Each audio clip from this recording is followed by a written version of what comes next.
Hello once again, कैसे हो आप लोग? आई होप सब बढ़िया और मज़े में होंगे। लास्ट क्लास के अंदर में मैंने प्रॉब्लम नंबर 9 सॉल्व किया था और साथ साथ में हमने ये पढ़े थे कि how to prepare balance sheet. हमने इस पे फोकस किया था कि बैलेंस शीट कैसे बनती है, याद है क्या? और मैंने आपको बोला था प्रॉब्लम नंबर 8 की बैलेंस शीट आप खुद से बनाकर लेके आएंगे। कितने लोगों ने बनाया? Raise your hand. Problem number 8 का बैलेंस शीट कितने लोगों ने बनाया? कल कुछ जो अपसेंट थे, डोंट वरी, आज जब मैं वापस करवाऊंगा तो आपको क्लिक होते जाएगा। मेरे साथ जो मैं बोल रहा हूँ वैसा करते जाना, हो जाएगा। पीयूष, सॉल्व नहीं किया क्या बैलेंस शीट? हाँ,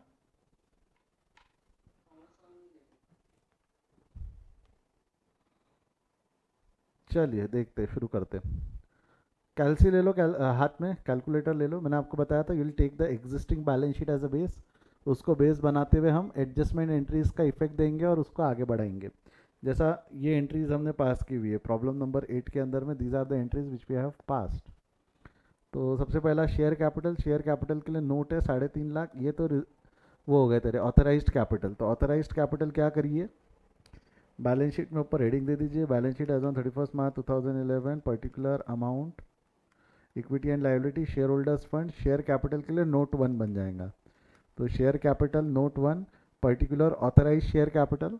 ऑथराइज शेयर कैपिटल में 40,000 equity shares of ₹10 each, 40,000 into 10, and 1,000 10% preference shares of ₹100 each, 1,000 into 100 कितना हो गया? 1 लाख। तो बेसिकली ये ऑथराइज्ड शेयर कैपिटल हमको रिप्रेजेंट करना पड़ता है बैलेंस शीट में।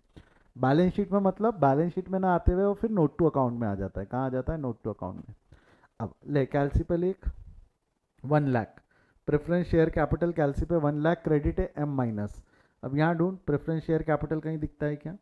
फर्स्ट एंट्री में नहीं है, सेकंड में नहीं है, थर्ड में नहीं है, फोर्थ में देख, फोर्थ में डेबिट हो गया ना 1 लाख, वहाँ क्रेडिट, यहाँ debit, M plus, memory recall zero. समझाया तो हम सब दे।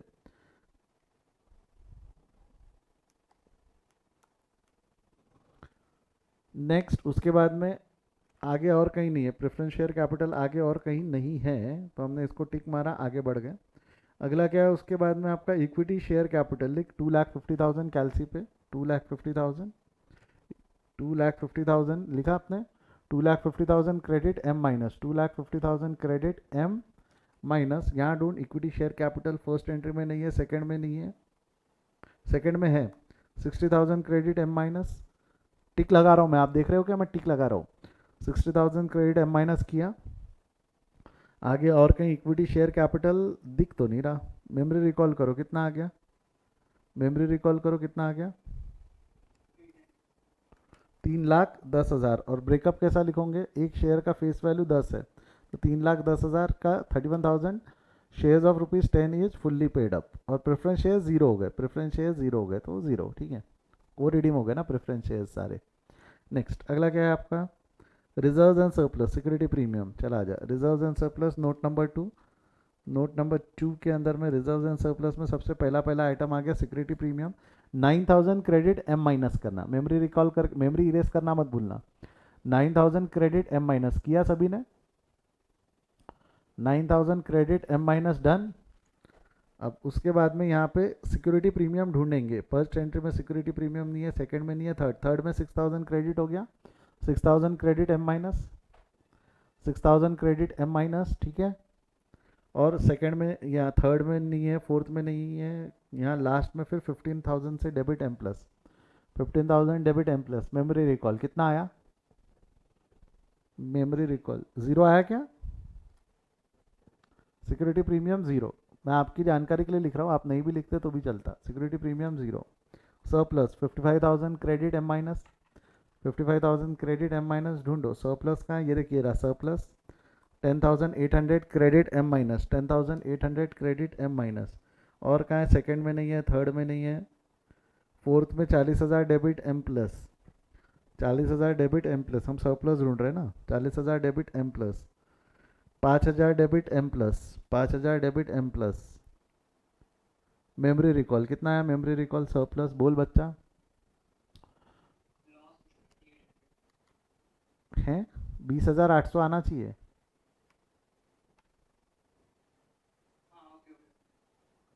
कुछ तो गड़बड़ कर रहा तू, मेमोरी इरेज नहीं किया तूने। हाँ हाँ, -20,800 क्रेडिट बैलेंस, लॉस नहीं, credit balance, and profit has credit balance, तो वो पॉजिटिव ही रहेगा। समझा है? आंसर यही था ना तेरा, 20,800 ही था ना आंसर? ठीक है, नेक्स्ट। ये हो गया रिजर्व एंड सरप्लस, हो गया रिजर्व एंड सरप्लस के बाद में अगला आइटम क्या रहने वाला है? रिजर्व एंड सरप्लस के बाद में अगला है ट्रेड पेएबल। ट्रेड पेएबल के अंदर में 23,700, मुझे जितना याद है ट्रेड पेएबल में हमने कोई भी चेंजेस नहीं किए थे। डायरेक्ट लिख दूँ ट्रेड पेएबल 23,700, ढूंढना है तो ढूंढ सकते, कोई दिक्कत नहीं है, ढूंढना है तो ढूंढ सकते, बट याद होगा आपको तो ट्रेड पेएबल में कोई चेंजेस नहीं थे। शॉर्ट टर्म प्रोविजन 38,500, अगेन इसके अंदर में भी कोई चेंजेस नहीं थे, 38,500 वैसा ही लिख दिया मैंने। पीपीई 2,25,000 वैसा का वैसा आ जाएगा। Assets, non current assets PPE 2,25,000। Then उसके बाद में नॉन करंट इन्वेस्टमेंट 60,000, इसमें चेंजेस थे। 60,000 डेबिट है एम प्लस, यहाँ पे 60,000 क्रेडिट एम माइनस, तो नहीं लगता तेरे को ये ज़ीरो हो जाएगा, इन्वेस्टमेंट का बैलेंस ज़ीरो हो जाएगा? तो यहाँ पे हो गया non current investment, non current investment zero, non current investment कितना हो गया तेरा? ज़ीरो। नेक्स्ट, इन्वेंट्री, इन्वेंट्री कितना है? 1,30,500, again I don't remember any changes in inventory, ये ऐसा का ऐसा आ जाएगा। Trade receivable 49,550, again no changes in trade receivable. Cash and cash equivalent मतलब इसको हम बैंक लेके चलेंगे, इसमें चेंजेस होते हैं, शेयर वेयर इशू होते हैं, रीपे होते हैं, तो पूरा खेल हो जाता है इसके साथ में। तो कैलसी पे लिखना 9,950 डेबिट एम प्लस, इसको एम प्लस कर देना, 9,950 डेबिट एम प्लस। यहाँ ढूंढ बैंक में क्या चेंजेस हुआ? 70,800 debit M plus, 66,000 debit M plus, 1,20,000 credit M minus, 1,20,000 credit M minus. Memory recall करो कितना आता है, कोई जवाब दो, मैं डायरेक्ट जवाब नहीं लिखूंगा, कोई जवाब दो तो कितना निकाला आपने? 26,750, बहुत बढ़िया बहुत बढ़िया। अदर, अदर करंट एसेट्स में शायद ही कोई चेंज हमने किया है, 1,200 हम डायरेक्ट लिख देंगे। अब इसके अलावा जो अनटिक्ड आइटम है वो ढूंढ लो, वो उसके इफेक्ट हमको बैलेंस शीट में लेना है। पहली एंट्री में सब टिक टिक है, 66 टिक है। Equity share holder credit debit खत्म हो गया। कैपिटल रिडम्पशन रिजर्व, यहाँ क्रेडिट है बट डेबिट नहीं हुआ कहीं भी, तो capital redemption reserve as credit balance ये आ जाएगा रिजर्व एंड सरप्लस में 40,000, कैपिटल रिडम्पशन रिजर्व 40,000, ठीक है। Next, tick tick, premium on redemption यहाँ डेबिट, प्रीमियम ऑन रिडम्पशन यहाँ क्रेडिट, प्रेफरेंस शेयर होल्डर वहाँ क्रेडिट यहाँ डेबिट। टिक करने का फायदा समझ में आया क्या? टिक करने से होता क्या है, जो अनटिक्ड आइटम रह जाते हैं हमारे, टिक करने से होता क्या है, जो अनटिक्ड आइटम है क्या हम उसको यहाँ कवर कर पाते या नहीं कर पाते? जवाब दे। जो अनटिक्ड आइटम है फिर उसको हम बैलेंस शीट में कवर कर पाना हमारे लिए आसान हो जाता है, यस और no? Last share holders fund को बैलेंस, शेयर कैपिटल को बैलेंस करो, 3,10,000, नोट नंबर 1 शेयर कैपिटल में आ गया।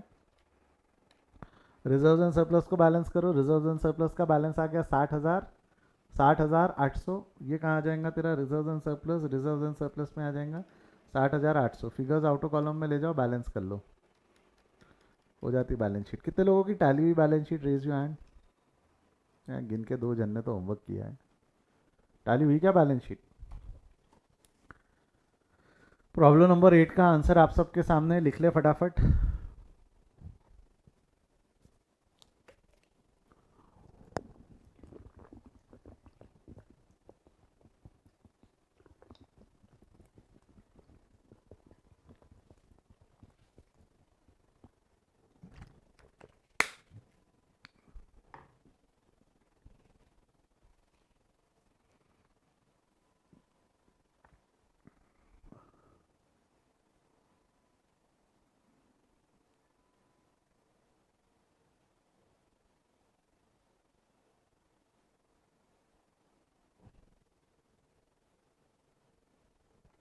चलिए स्क्रीनशॉट ले लीजिए, लाइव वाले स्क्रीनशॉट ले लीजिए, अब जाने दीजिए। लिख रहे हो क्या? कोई लिख रहा है कि चलूँ आगे? लिख रहे हो तो रुकता हूँ, नहीं तो मैं बढ़ता हूँ। ले लिया ना, ठीक है चलो। प्रॉब्लम नंबर 10 की तरफ आ जाओ अभी। अब ध्यान देना, अब जो कल एब्सेंट थे वो भी ध्यान देना, नई चीज़ें सीखेंगे हम, आगे बढ़ते चलेंगे, समझ में आएगा जो भी जैसा भी हमने कल पढ़ा था उसी में। कल हमने मेजर फोकस बैलेंस शीट पे किया था, वैसे बाकी सब कंसेप्ट हम ऑलरेडी पढ़े हुए कंसेप्ट रिकैप किए थे। चलिए प्रॉब्लम नंबर 10 पे आ जाए। Problem number 10, the balance sheet of X limited as on 31 March 2003 is as follow. एक बैलेंस शीट दी है, share capital, reserve, trade payable, PP, non current investment and cash equivalent, that is bank, normal balance sheet है। The share capital of the company consist of 50 equity shares of rupees 2,25,000, मतलब इसका breakup दिया हुआ है। इसमें equity share है 2,25,000, इसके अंदर में प्रेफरेंस शेयर्स है, प्रेफरेंस शेयर्स है 65,000 के। प्रेफरेंस शेयर्स कितने के हैं तेरे? 65,000 शेयर्स है, ठीक है। Issued on 1/4/2001, reserve and surplus comprises of profit and loss. जितना भी रिजर्व एंड सरप्लस में बैलेंस है, जितना भी रिजर्व एंड सरप्लस में बैलेंस है, ये प्रॉफिट एंड लॉस अकाउंट का है। जितना भी रिजर्व एंड सरप्लस में बैलेंस है, that is of profit and loss account. Trade payable and everything दिया हुआ है। आगे क्या दिया हुआ है? In order to facilitate the redemption of preference share 10% and at 10% premium, the company decided to sell the investment, finance the redemption fund by subject to leaving a balance of 12,000। मतलब हम इन्वेस्टमेंट बेच देंगे, investment का book value 18,500, 18,500 का investment 15,000 में बेचेंगे। एक बार ध्यान देना, हाँ, 18,500 का इन्वेस्टमेंट 15 में बेचेंगे तो 3.5 का लॉस है, 3,500 का लॉस है, ठीक है, वो अलग मैटर है। बट 18 का इन्वेस्टमेंट 500 में बिक गया। And to finance the part of redemption the company fund subject to leaving a balance of 12,000, मतलब बैंक अकाउंट पूरा वापर ले, उसमें 12,000 का बैलेंस छोड़ देना। बैंक अकाउंट पूरा वापर ले, उसमें 12 का बैलेंस छोड़ के पूरा बैंक अकाउंट आप वापर सकते हो। And to issue minimum equity shares of 60 each to raise the balance fund required. तो बचा हुआ पैसा आप वहां से ला लो। तो सबसे पहले तेरे को पैसा कितना लगने वाला है, मनी कितना लगने वाला है? डोंट यू थिंक 2 लाख नहीं, 65,000 के प्रेफरेंस शेयर्स को रीपे करना है एट 10% प्रीमियम। तो डोंट यू थिंक तेरे को जो पैसा लगने वाला है वो 65,000 प्लस 10%, कितना पैसा लगेगा बच्चा? जवाब दे। एक बार फटाफट क्विक रिकैप करवा दे रहा हूँ, ध्यान दे। 65,000 प्लस 10% कितना पैसा लगने वाला है?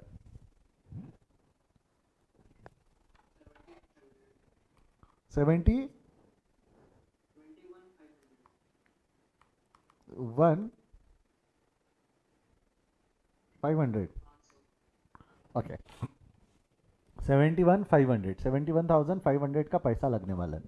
अब तेरे पास ऑलरेडी कैश कितना है, अवेलेबल कैश कितना है? Don't you think available cash जो है, कैश या बैंक अवेलेबल है 31,000, ठीक है, अवेलेबल है 31,000। इन्वेस्टमेंट बेचेंगे तो 15,000 रुपये आ जाएंगे, और टोटल कितना हो जाएगा? 31,000 है इन्वेस्टमेंट, हाँ 46,000, जिसमें से सेट असाइड कितना करने बोला है उसने? 12,000। तो बैलेंस फॉर रिडम्पशन कितना हो जाएगा? 46 में से 12 गए तो कितना बचेगा? 34,000। अब तेरे को चाहिए इतना, तेरे पास है इतना, तो नया पैसा लाना पड़ेगा। वो कितना? तो 71,500 माइनस 34,000 कर लूंगा तो ये नया पैसा आ जाएगा। कितना आता है नया पैसा? तो 37,500 का हमको नया पैसा रेस करना है। समझा है तो हम सब दो। 37,500 के हमको शेयर्स इशू करने हैं, 37,500 के शेयर्स इशू करने हैं। तो 37,500 है, एक शेयर का इशू प्राइस 60 है, तो इसको डिवाइडेड बाय 60 कर दो, तो number of shares to be issued आ जाएगा 37,500 divided by 60। Can you give me the answer? I think 625 आया था ना, 625 शेयर आता है। कितना शेयर आता है वो? 625 शेयर। यही वर्किंग नोट मैंने कल आपको व्यवस्थित तरीके से लिखवा कर दे दी थी। अवेलेबल बैंक बैलेंस है 31,000, सेल ऑफ इन्वेस्टमेंट से 15,000 आएगा, टोटल 46। सेट असाइड करने बोल रहा है, दिस वॉज गिवन, ये दिया हुआ था कि 12,000 सेट असाइड करेंगे तो net balance with bank will be 34,000। और वो 34,000 का जो बैलेंस है रिडम्पशन के लिए हम 65 प्लस 10% 71,500 यूज़ करेंगे। फ्रेश इशू हम 37,500 का करेंगे। कैसा निकाला हमने? 71,500 माइनस 34,000, 71,500 तो 37,500 डिवाइडेड बाई 6625। जो वर्किंग नोट अभी हमने वहाँ बनाई वो यहाँ लिख दी है, चलेगा? कोई दिक्कत? एंट्री पास करूँ? अब एंट्री पास करूँ, इसकी जर्नल एंट्री पास करके, pass the journal entry to record the about transaction and prepare the balance sheet, ये बनाने बोला है। तो जर्नल एंट्री पास करें हम इसकी।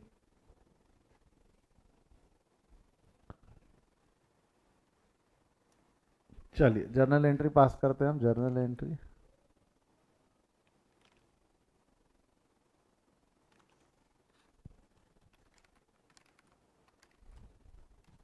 चल क्या हो जाएगा जर्नल एंट्री में? बच्चा जवाब दे। सबसे पहले we are going to sell the investment, है ना सिंधी, पहला पैसा पैसा आने दो और फिर बाद में वापस दो। सेल ऑफ इन्वेस्टमेंट क्या हो जाएगा? Sale of investment bank account debit, कितना पैसा मिलने वाला है हमको? 15,000 रुपये मिलेगा। इन्वेस्टमेंट है 18,500, बैंक अकाउंट डेबिट 15,000, प्रॉफिट अलग है टू इन्वेस्टमेंट 65,000, सॉरी 18,500, लॉस हो गया ना हमारा 3,500 का। बॉडी में क्या आया था? हम सब दे दे फटाफट। Bank account debit, profit and loss account debit to investment. Next, ये एक बार हमने कर लिया है, अगला क्या हो जाएगा इसके बाद में? To finance and redeem the company and उतना उतना बोला हुआ है उसने, तो बेसिकली फ्रेश इशू करना है हमने। 625 के इक्विटी शेयर्स इशू हो रहे हैं। बेटा एक चीज़ ध्यान रखना, 625 के जो इक्विटी शेयर्स इशू हो रहे हैं उसकी फेस वैल्यू 50 है। मैं क्यों बोल रहा हूँ 50 है? क्योंकि क्वेश्चन में ही दिया हुआ है कि इक्विटी शेयर्स 50 वाले हैं। हमने जो हमारे इसके पास में जो ऑथराइज्ड होंगे वो 50 वाले ही होंगे ना अल्टीमेटली। तो 50 वाले उसने 60 में इशू किया है, 50 वाले उसने काय में इशू किया है? 60 में। आपके इंस्टीट्यूट ने इसका आंसर गलत लिखा हुआ है मॉड्यूल में, मैं इसलिए क्लियर करवा रहा हूँ। उन्होंने 60 को फेस वैल्यू लिया, ऐसा होता नहीं। एक बुक में जो शेयर का फेस वैल्यू है 50 है, इसका भी आप 50 ले लो तो 60 प्रीमियम, 10 प्रीमियम, वो ज़्यादा लॉजिकल है। तो bank account debit to equity share application allotment कितना हो गया? 625 इंटू 60, जितना नंबर ऑफ शेयर्स आपने निकाला था उस पर 60 रुपये के हिसाब से पैसा मिल जाएगा तुरंत। Equity share application allotment account debit 65 into 625 into 60 to equity share capital. Equity share capital में हम फेस वैल्यू लिखेंगे, इक्विटी शेयर कैपिटल में हम फेस वैल्यू लिखेंगे और जो डिफरेंस है वो सिक्योरिटी प्रीमियम पे चला जाएगा। 625 इंटू 10, 625 इंटू 10। समझा है तो थम्सअप दे, समझा है तो थम्सअप दे। क्लियर है यहाँ तक? कोई दिक्कत नहीं है? आगे बढ़ू यहाँ से। अब हम सी आर आर क्रिएट करेंगे। सी आर आर कितना क्रिएट करना है? सी आर आर की जरूरत है बच्चा? सी आर आर की जरूरत है क्या? हाँ या ना में जवाब दे। Don't you think C R R की भी जरूरत पड़ने वाली है आप लोगों को? ये मैंने कल जानबूझ के नहीं बताया था। क्यों sir? Sir C R R की कहाँ जरूरत पड़ेगी, क्यों नहीं पड़ेगी? Calculation of C R R. बेटा calculation of C R R का फॉर्मूला क्या रहता है? Redeemable value, redeemable value minus fresh issue. तो क्या मैंने पूरा का पूरा फ्रेश इशू से थोड़ी फंड करवा लिया? कुछ आउट ऑफ प्रॉफिट भी तो दिया ना, living a balance and everything, investment बेच के किया था हमने। तो इससे तने क्या मिल जाएगा? C R R. मेरे को था रिडीमेबल वैल्यू कितना है तेरा? Redeemable value, don't you think redeemable value is 65,000? ये फेस वैल्यू पे रहेगा। Fresh issue is 625। बच्चा ध्यान दे, फ्रेश इशू कितना है तेरा? 625। और हमारे लिए जो मायने रखती है वो फेस वैल्यू मायने रखती है। हमारे लिए जो मायने रखती है वो फेस वैल्यू मायने रखती है। समझा है तो थम्सअप दे। हमारे लिए जो मायने रखेंगे वो फेस वैल्यू यानी इंटू 50 कितना होगा? 625 इंटू 50 इक्विटी निकाल कितना आता है? 625 इंटू 50, 50 है ना फेस वैल्यू, 31,250। तो माइनस कर इसको, 65,000 माइनस 31,250 कितना आता है?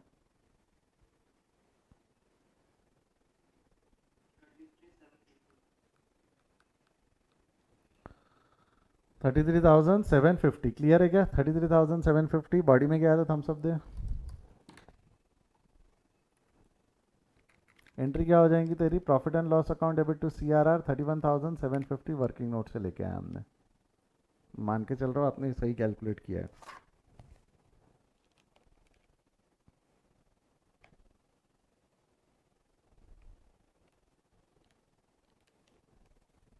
आगे बढ़े।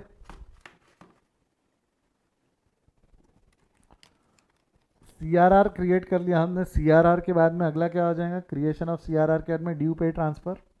ड्यू करेंगे हम 65,000 की प्रेफरेंस शेयर्स की उधारी खत्म। Preference share capital account debit 65,000, premium पे करना है 10% का। 65 into 10% to preference share holder. 65,000 plus 10% भी लिख सकते थे आप यहाँ पे, आपकी मर्जी। क्या लिख सकते थे यहाँ पे? 65,000 प्लस 10%, ठीक है। देन पे करोगे तो एंट्री रहेंगी preference share holder account debit to bank 71,500। Preference share holder account debit to bank 71,500। हाँ पीयूष बोल, क्या डाउट है?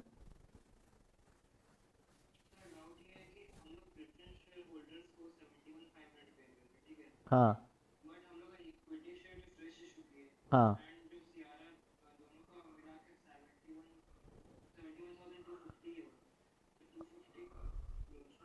बेटा मेरे को एक चीज़ बता, सीआरआर हम काय पे क्रिएट करते हैं, फेस वैल्यू पे या इशू प्राइस पे? हाँ, फेस वैल्यू या इशू प्राइस। तो वो जो डिफरेंस रहता है वो प्रीमियम की वजह से रहता है ना, समझा ना?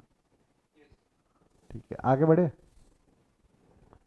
डिफरेंस रहेगा ही आपका, अगर आप वो करने जाओगे कि सर फ्रेश इशू का हम टोटल लेंगे। देख तू क्या कर रहा है बेसिकली, हमने फ्रेश इशू कितना किया हुआ है, फ्रेश इशू तो किसको ले रहा है, 37 ले रहा है कि 31 ले रहा है? एक तो तूने फ्रेश फ्रेश इशू 37 लेना ही गलत है, क्योंकि कितना पैसा मिला, पैसे को तू प्रॉफिट से कंपेयर कर रहा है, नहीं। You have to compare your funds with fund, fund यानी अगर तू कैपिटल को कंपेयर करेगा सीआरआर से, तो इन दोनों की जोड़ टोटल कर, 31,250 प्लस 33,750 कर कितना होता है? तो क्या हमने 65,000 का जो कैपिटल रीपे करना है उसके लिए उतना प्रोविजन बना लिया कि नहीं बना लिया? समझा क्या? हमको ये करना होता है ना, इस पर कंपनी लॉ, बॉडी में गया तो हम सब दे दे और चलो, चल ठीक है। अब क्या कर लेंगे हम लास्ट में, this premium on redemption will be transferred, this premium on redemption will be transferred to security premium और प्रॉफिट एंड लॉस, जो मेरे को समझ में आता है। Do we have balance in security premium, yes और no? Do we have balance in security premium, बोल हाँ या ना। तो क्या करेंगे हम इसको, premium on redemption will be credited, premium on redemption कितने से क्रेडिट हो जाएगा, 65,000, premium on redemption will be credited bye 65,000। Balance sheet में प्रीमियम ऑन रिडम्पशन नहीं है, बैलेंस शीट में प्रीमियम ऑन रिडम्पशन नहीं है, तो यहाँ पे क्या कर लेंगे हम, क्या हो गया, सिक्योरिटी प्रीमियम अकाउंट डेबिट कर देंगे। सिक्योरिटी प्रीमियम अकाउंट डेबिट कितने से हो जाएगा बच्चा, बोल। Security premium account debit maximum balance,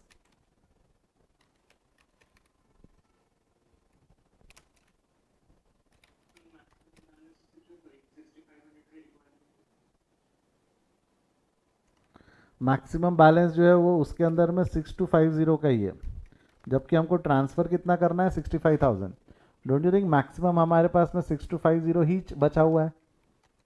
अरे बाबू, सिक्योरिटी प्रीमियम में जो बैलेंस बचा हुआ है वो 6250 का ही है ना, और है क्या तेरे पास सिक्योरिटी प्रीमियम में बैलेंस, हाँ या ना में जवाब दे। तो अब बचा हुआ 250 कहाँ से लाएंगा, बचा हुआ 250 तो प्रॉफिट एंड लॉस से लाना पड़ेगा ना, profit and loss account debit, profit and loss account debit, balancing figure कितना है, बैलेंसिंग फिगर 250। समझाए तो थम्स अप दे, समझाए तो थम्स अप दे। हम कर चुके हैं ऐसे एडजस्टमेंट, हम कर चुके हैं ऐसे एडजस्टमेंट। आपको बताओ कि आपकी इंस्टीट्यूट ने इस क्वेश्चन में गलत क्या किया है, बताओ कि रहने दूँ?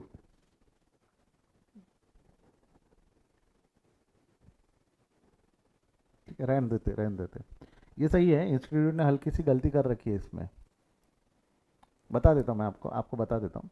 इंस्टीट्यूट ने गलती क्या की है कि फेस वैल्यू 60 मान लिया है, फेस वैल्यू 60 मान दिया, तो ये सिक्योरिटी प्रीमियम क्रिएट ही नहीं हुआ होगा। सोच के देख मैं क्या बोल रहा हूँ, इंस्टीट्यूट ने फेस वैल्यू 60 मान लिया, तो क्या ये सिक्योरिटी प्रीमियम क्रिएट हुआ होगा कि नहीं हुआ होगा? नहीं, और उसके बाद में उन्होंने पूरा का पूरा बैलेंस P&L में डाल दिया होगा, क्योंकि ये सिक्योरिटी प्रीमियम यूज़ करने के लिए बचा ही नहीं होगा ही नहीं ना उनके पास में, ये सिक्योरिटी प्रीमियम यूज़ करने के लिए होगा ही नहीं। समझा है तो थम्स अप दे, समझा है तो थम्स अप दे।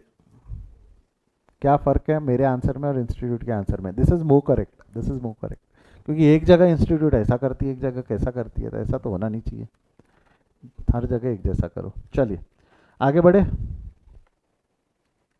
बैलेंस शीट बनाए, बैलेंस शीट फटाफट, बैलेंस शीट बनाए, मेरे साथ बनाओगे फास्ट, मेरे साथ फास्ट में बैलेंस शीट बनाओ, एकदम फास्ट गोली की रफ्तार से। शेयर कैपिटल के अंदर में हम देखेंगे तो ब्रेकअप था, इक्विटी शेयर है 2,25,000, कैल्सिपल एक इक्विटी शेयर कैपिटल 2,25,000, यम minus share holders fund equity share capital 1। अब चाहो तो इसमें ऑथराइज ऑथराइज लिखना है तो आप लिख सकते हो इच्छा अनुसार, अगर लिखने की इच्छुकता है तो लिखिए, नहीं भी लिखे तो कोई, एक मिनट,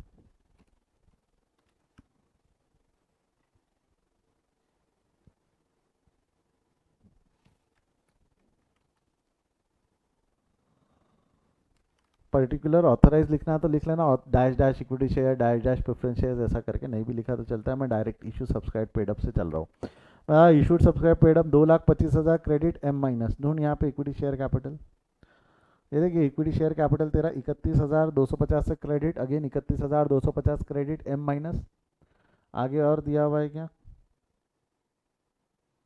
नहीं। तो इक्विटी शेयर कैपिटल कितना हो गया? इक्विटी शेयर कैपिटल हो गया आपका, मेमोरी रिकॉल कर कितना आता है बच्चा जवाब? मेमोरी रिकॉल, हाँ,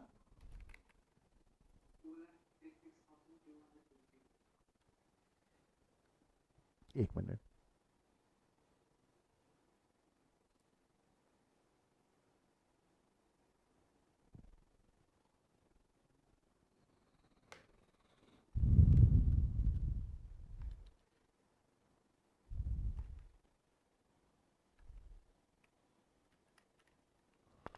टू लाख 56,250। एक शेयर का फेस वैल्यू 50 है, डिवाइडेड बाय 50 कर देना उसको, तो आपको नंबर ऑफ शेयर्स मिल जाएंगे 5,125 इक्विटी शेयर्स ऑफ ₹50। समझाया तो थम्स अप दे, समझाया तो थम्स अप दे। प्रेफरेंस शेयर्स है 65,000 के, प्रेफरेंस शेयर्स है 60, इसका ब्रेकअप है ना वो 290 का।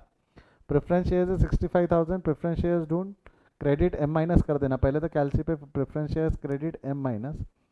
यहाँ पे प्रेफरेंस शेयर्स कहीं तो भी डेबिट हुए हैं हमारे, ये देखिए रहा प्रेफरेंस शेयर्स डेबिट हो गए।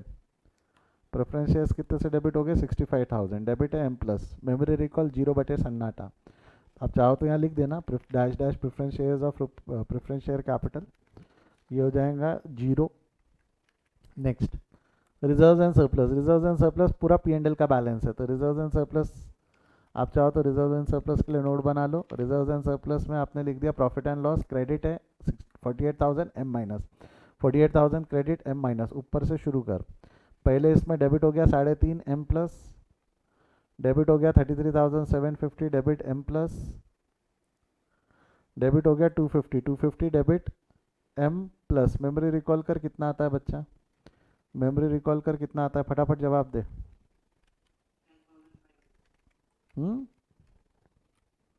10,500 क्लियर है, 10,500। प्रॉफिट एंड लॉस के बाद में ट्रेड पेबल, ट्रेड पेबल में कोई चेंजेस नहीं थे, तो करंट लाइबिलिटी ट्रेड पेबल में डायरेक्ट बैलेंस शीट में लिख रहा हूँ, चलेगा 56,500। पीपीई में कोई चेंजेस नहीं है, 3,45,000। एसेट साइड में हम चालू करेंगे, एसेट्स में non current asset P P no changes, direct 3,45,000। Investment बेच दिया था हमने 18,000 debit M plus, investment credit 18,500 credit M minus, investment 0 है। नहीं भी लिखा तो भी चलता है, मैं इसलिए लिख देता हूँ क्योंकि फिर 6 महीने बाद बच्चे फ़ोन करके पूछते सर आप ना प्रॉब्लम नंबर 10 में इन्वेस्टमेंट लिखना भूल गए, कुछ नहीं बताएगा बच्चा इसके अलावा। सर ग्रुप 1 में बोल रहा हूँ, सीए इंटर का स्टूडेंट, अरे मैं 11वीं से लेके सब पढ़ा रहा हूँ, तू यही बोलेगा कि 10 मिनट, अरे पहले अपना नाम बता, कौन सी बैच का बोल रहा है, कौन से चैप्टर का पूछ रहा है, ऐसा पूरा बताना पड़ेगा ना, तब मैं जाके बता पाऊंगा। बच्चे यही पूछते प्रॉब्लम नंबर 10 में आप इन्वेस्टमेंट लिखना भूल गए, ऐसा नहीं करना, ठीक है। इन्वेस्टमेंट के बाद में करंट एसेट, करंट एसेट में कैश एंड कैश इक्विवेलेंट कितना बैलेंस है? 31,000 डेबिट एम प्लस, 30 बैंक लेके चल रहे हैं ना इसको हम, 31,000 डेबिट एम प्लस, यहाँ पे 15,000 debit M plus, 37,500 debit M plus, करते जा।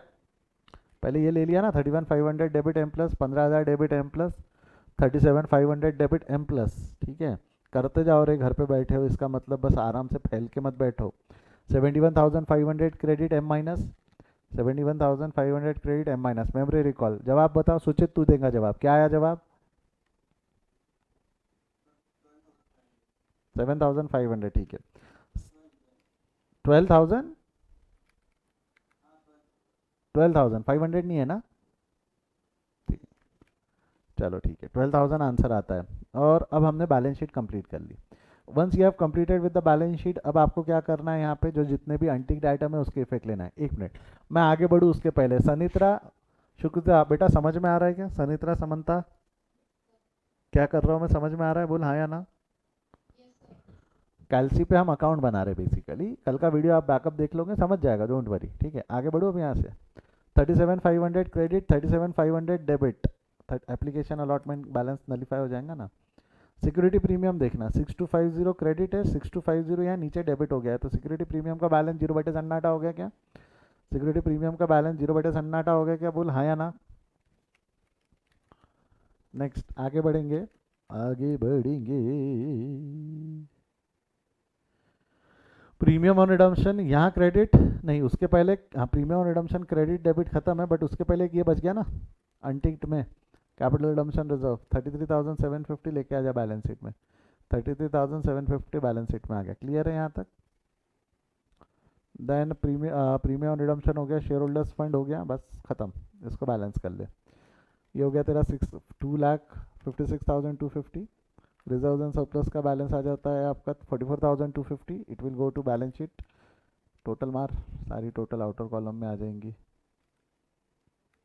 33,57,000 एंड यहाँ का भी टोटल उतना ही आना चाहिए, 3,57,000।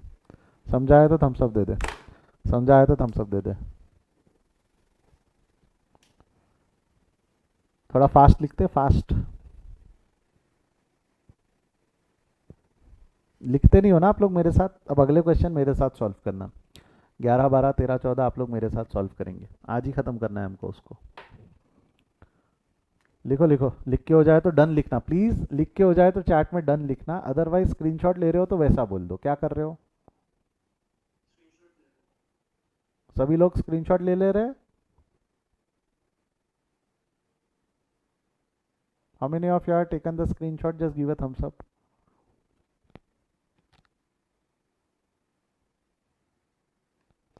चलिए, बाकी अल्फिया, देवदत्त आप भी स्क्रीनशॉट ले लो, इसको लिख लेना आराम से रिवाइज करते हुए, क्लास के बाद ले लो स्क्रीनशॉट इसका, ठीक है? रिकॉर्डेड वाले आप लोग स्क्रीनशॉट नहीं ले पाते होंगे, आपको पॉज करना पड़ेगा। इनक्रिप्टेड प्लेटफॉर्म पे देखते रहे आप लोग, उस पर screen recording, screen capture, screen mirroring सब बंद किया हुआ रहता। हो गया? सेकंड पार्ट का स्क्रीनशॉट ले लो।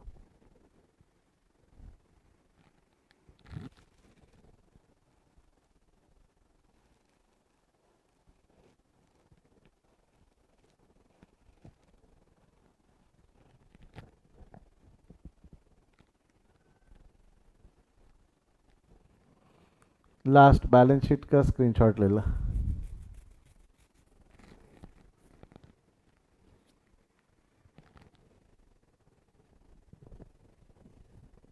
डन है यहाँ तक? चलिए अगला क्वेश्चन मेरे साथ सॉल्व करेंगे, अच्छे बच्चों की तरह अगला क्वेश्चन मेरे साथ सॉल्व करेंगे सभी लोग। Problem number 11। चला जा, ध्यान दे, इजी है, थोड़ा दिमाग लगाना पड़ेगा बस। मॉड्यूल का ही क्वेश्चन है, again this is a question from your module, but मैंने कुछ चेंजेस किए इसमें, बताता हूँ। The following are the extract from the balance sheet of ABC limited as on 31 December. Share capital दिया हुआ है, शेयर कैपिटल कितना दिया हुआ है आपका?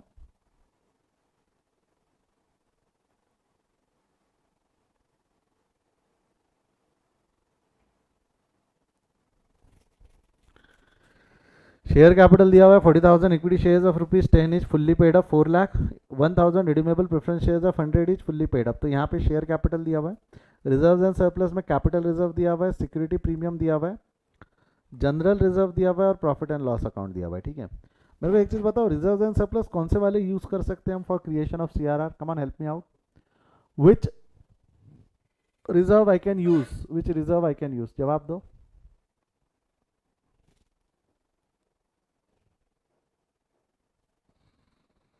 Can you help me with that?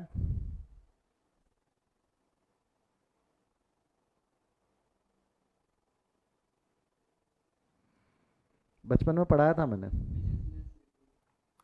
अरे नहीं रे, which is available for declaration of dividend, reserves which are available for declaration of dividend. Free reserve जो है, रिजर्व्स, बोल बोल बोल मेरे साथ बोल, reserves which are available for declaration of dividend. Body में गया है तो थम्स अप दे। Reserves which are available for declaration of dividend, लिख के रख कहीं पे, CRR के लिए हम कौन सा बैलेंस यूज कर सकते हैं? Reserves which are freely available for declaration of dividend, ठीक है? हाँ या नो? तो which are the reserves which are available for declaration of dividend? Capital reserve use कर सकते क्या हम? कैपिटल रिजर्व से डिविडेंड नहीं बांटा जा सकता। सिक्योरिटी प्रीमियम हम CRR के लिए यूज़ नहीं कर सकते, बट काम आएगा। हम क्या क्या यूज़ कर सकेंगे? सिर्फ जनरल रिजर्व और P&L अकाउंट। आपको नहीं लगता CRR के लिए हम यही दो चीज़ यूज़ कर पाएंगे? हाँ या ना? समझाया तो थम्स अप दे, समझाया तो थम्स अप दे। ठीक है। ऑन 1 जनवरी 2002, कौन सी तारीख बोल रहा है? 1 जनवरी 2002 मतलब अगले दिन, the board of director decided to redeem preference shares at a premium at 10% premium by utilising reserve out of profit है। मेरे एक सवाल का जवाब देना। हमने 1 लाख के प्रीमियम प्रेफरेंस शेयर्स इश्यू करने हैं, तो हमको सीआरआर कितना क्रिएट करना है? CRR redeemable value minus fresh issue तो जीरो है। रिडीमेबल वैल्यू कितना हो जाएगा? ये फेस वैल्यू पे लेंगे ना 1 लाख, तो आपको नहीं लगता सीआरआर हमको 1 लाख का क्रिएट करना है? और ये 1 लाख का सीआरआर क्रिएट करने के लिए पूरा जनरल रिजर्व यूज हो जाएगा 75,000, लेस लिक्विड पहले यूज करेंगे, और फिर पी एंड एल से हम कितना यूज कर लेंगे? पी एंड एल से 25,000, समझाया तो थम्स अप दे दें। पी एंड एल से 25,000 यूज कर लेंगे, समझाया तो थम्स अप दे दें। पहले जाना हो गया खत्म, इतना तो करना था हमको, आउट ऑफ रिजर्व यूज करना है। करे फास्ट एंट्री पास करो, मेरे साथ करोगे ना? मेरे साथ पास करो एंट्री, सभी लोग अच्छे बच्चे की तरह मेरे साथ एंट्रीज पास करेंगे। शुरू हो जाओ। पहला, सबसे पहला क्या करेंगे हम? ड्यू पे करने से पहले सबसे पहले सीआरआर क्रिएट होगा। तो सीआरआर क्रिएट करना है आपको 1 लाख का। वर्किंग नोट नहीं भी बनाया तो समझ में आता है, 1 लाख का करना है।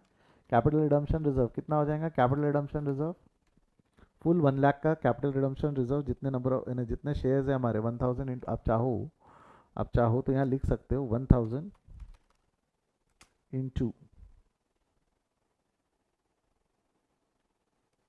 100, 1000 इंटू 100, ठीक है।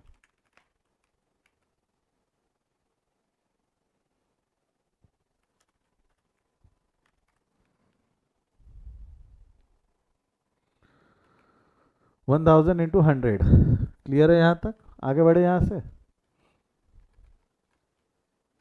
सीआरआर का बैलेंस डेबिट हो जाएगा, जनरल रिजर्व से 65,000 उठा लेंगे, और प्रॉफिट एंड लॉस से 25,000 उठा लेंगे। मतलब यहाँ पे मैक्सिमम बैलेंस, जो मैक्सिमम अवेलेबल है वो यहाँ से उठा लेंगे, और यहाँ से बैलेंसिंग फिगर उठा लेंगे। बॉडी में गया है तो थम्स अप दे दे, बॉडी में गया है तो थम्स अप दे दे। कोई दिक्कत है? आगे बढ़ूँ यहाँ से। क्रिएशन ऑफ सीआरआर हो गया, बिंग सीआरआर क्रिएटेड। अब ड्यू पे ट्रांसफर, प्रेफरेंस शेयर का नाम है 10% प्रेफरेंस शेयर, तो 10% प्रेफरेंस शेयर नाम की उधारी खत्म। 10% redeemable preference share account debit, 10% redeemable preference share capital account debit 1 lakh. 10% redeemable preference share capital account debit 1 lakh. बोल हाँ या ना, यस और no. 10% redeemable preference share capital account debit हो गया 1 lakh. Preference share holder we are going to pay them 10% premium, तो 1 lakh plus 10% and the premium on redemption will be debited. पे करेंगे तो preference share holder account debit to bank, preference share holder account debit to bank. And what we are going to do is last में we are going to transfer the premium on redemption का balance, we are going to transfer the premium on redemption का balance to security premium. Security premium में है ना balance 50,000 है ना, हो जाएगा। Premium on redemption, security premium account debit to premium on redemption. लिख लिया है? सर आप एक्सेल पे सॉल्व करते, आप बहुत फटाफट सॉल्व कर पाते, हमारे को टाइम लगता ना। हाँ लिखो लिखो लिखो, जल्दी लिखो, स्क्रीनशॉट के चक्कर में मत जाओ, लिख लो इसको। कितना करोगे? बाकी क्लास का भी होमवर्क रहेगा।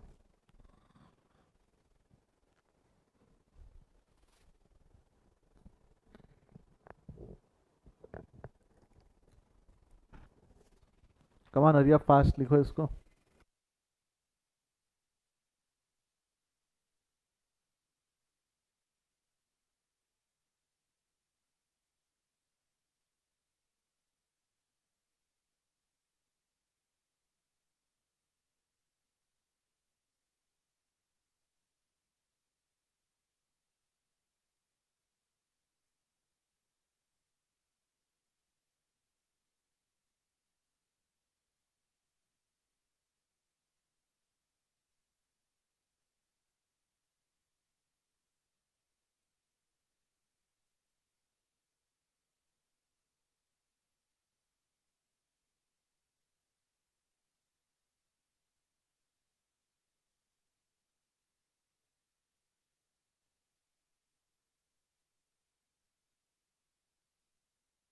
हो गया है तो चैट में डन लिखना, लिख के हो जाए तो चैट में डन लिखना।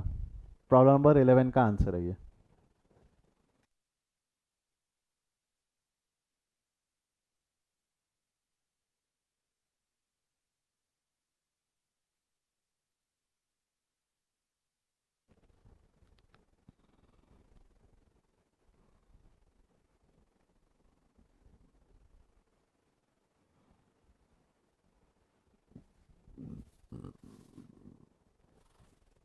चलिए आइए, हो गया है सभी का?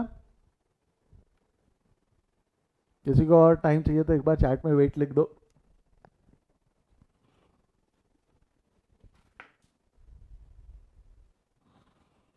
चलिए प्रॉब्लम नंबर 12 पे आ जाओ, ये भी होमवर्क दिया था ना मैंने, प्रॉब्लम नंबर 12।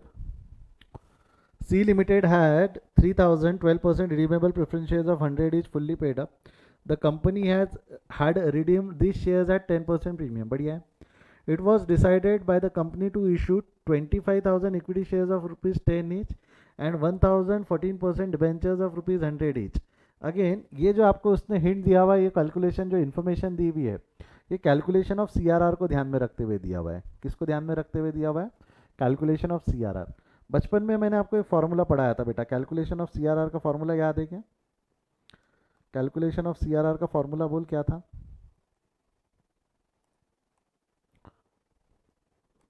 एनीवन चैट में लिख दे फटाफट, कैलकुलेशन ऑफ सीआरआर का फॉर्मूला क्या था?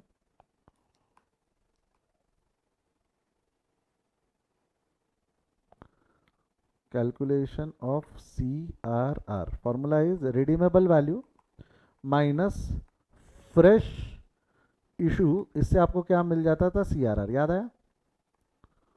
सवाल ये है, रिडीमेबल वैल्यू में हम लिखते थे फेस वैल्यू काय का, फेस वैल्यू काय का लिखते थे हम? Preference share capital.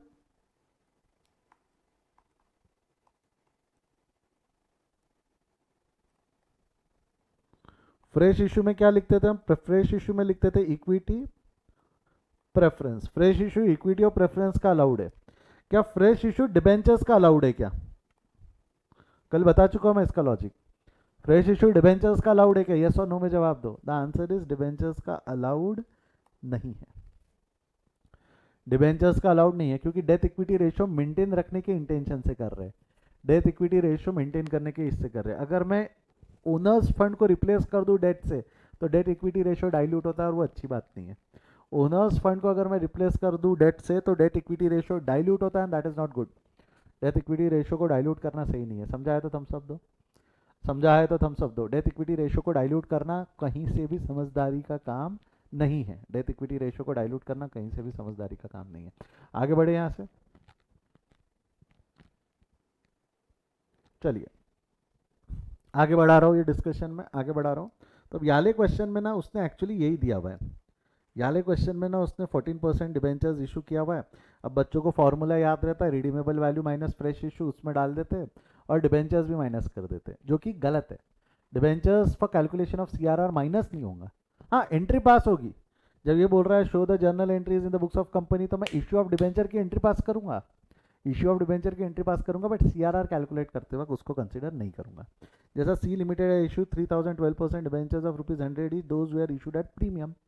तो मेरे को था रिडीमेबल वैल्यू जब हम निकालेंगे प्रेफरेंस का, रिडीमेबल वैल्यू जब हम निकालेंगे प्रेफरेंस का, तो प्रेफरेंस के लिए हम कितना लिखेंगे?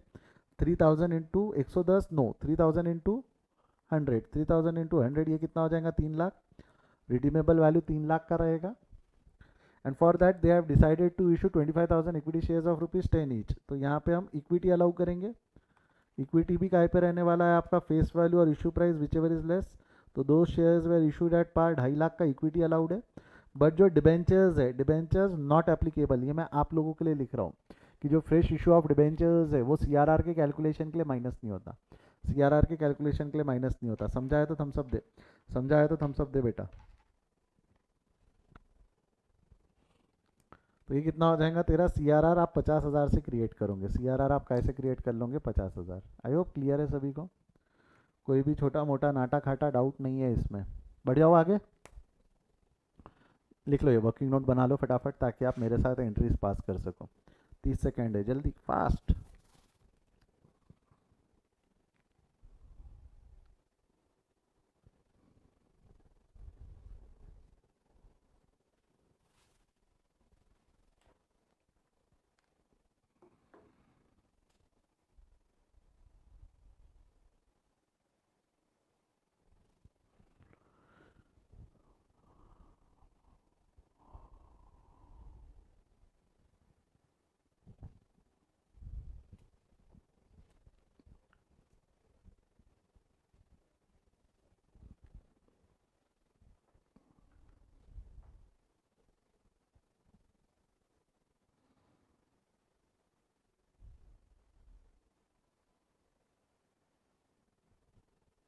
हो गया है?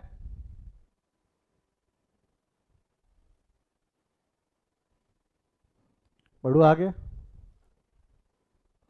जर्नल एंट्री में सबसे पहले सीआरआर क्रिएट करेंगे, तो entry will be bank account debit to equity share application allotment. C R R नहीं, सॉरी सीआरआर नहीं, पहले इशू कर देते ना, पहले इशू कर लेते, पहले पैसा ला लेते। 25,000 के इक्विटी शेयर्स हमने इशू किए 10 रुपये में, तो बैंक अकाउंट डेबिट 25,000 इंटू 10। तुरंत equity share application allotment account debit bank account, equity share application allotment account debit 25,000 into 10 to equity share capital 25,000 into 10 body में गया है। ठीक है, तुरंत डिबेंचर इशू की भी एंट्री पास कर लूँ क्या? ये हमने इशू ऑफ शेयर्स पास किया, क्या बोलेंगे हम, ये जो अभी आपने पास किया इशू ऑफ शेयर्स। ठीक है, तुरंत के तुरंत डिबेंचर्स इशू की भी एंट्री पास कर लूँ क्या? इशू ऑफ डिबेंचर्स, उसकी एंट्री क्या हो जाएंगी? पैसा आएगा 4,000, यानी 1,000 डिबेंचर्स पे 100 रुपये आएंगे, क्योंकि debentures are also issued at par. Bank account debit to debenture application allotment 1,000 into 100, 1,000 into 100, clear है क्या?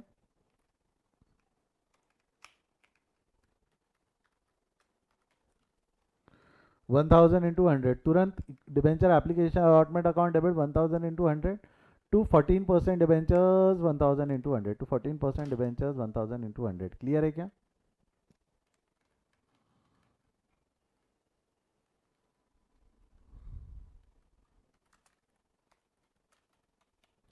ये हमने बचपन में पढ़ी हुई एंट्री है, फाउंडेशन की एंट्री हो गई दोनों इशू की। अब हम सीआरआर, सीआरआर है 50,000 का, लिख लो, यहाँ तक लिखते चलो, मेरे साथ लिखना है आप लोगों को, आप लोग मेरे साथ लिखते चलेंगे। Presentation is a matter of choice, कई लोग वो फ्रैक्शन नहीं लिखते, कैलकुलेशन नहीं लिखते, मैं तो एडवाइस करूंगा लिखो, थोड़ी चीज़ें आसान हो जाती है अगर कैलकुलेशन लिख दिया तो। It will act as an working note for valuer as well, तो वर्किंग नोट का वर्किंग नोट भी हो जाता है, हो जाता है, बाकी आपकी मर्जी, बाकी आपकी मर्जी। लिख के हो जाए तो एक बार आवाज़ कर देना, लिख के हो जाए तो एक बार आवाज़ कर देना ताकि मैं आगे बढ़ूँ। हो गया?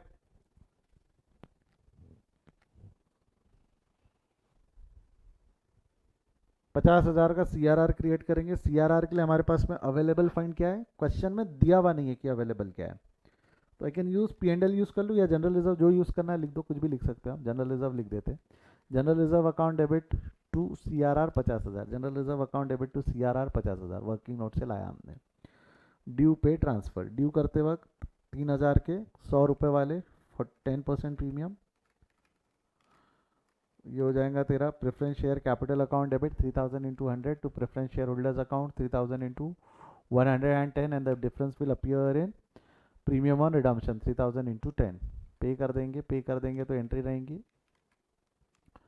Preference share holder account debit, preference share holders account debit to bank, preference share holder account debit to bank 3,30,000, 3,30,000, clear है? यस और नो, यस और नो।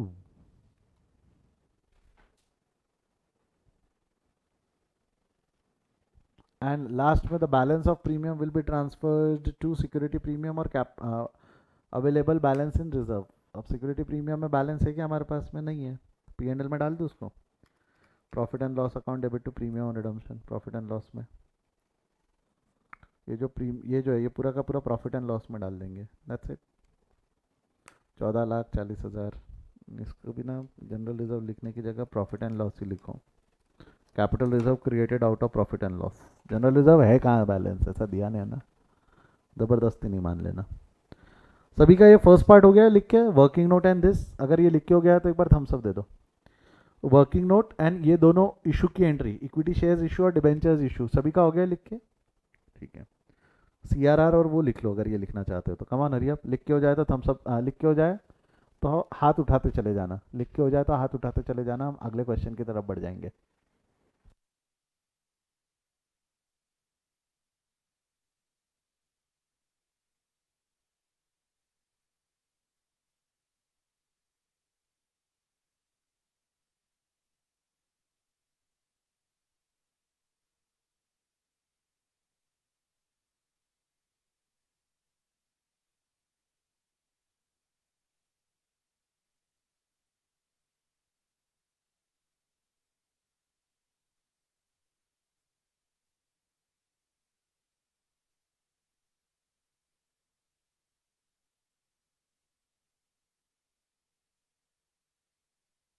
हो गया है क्या?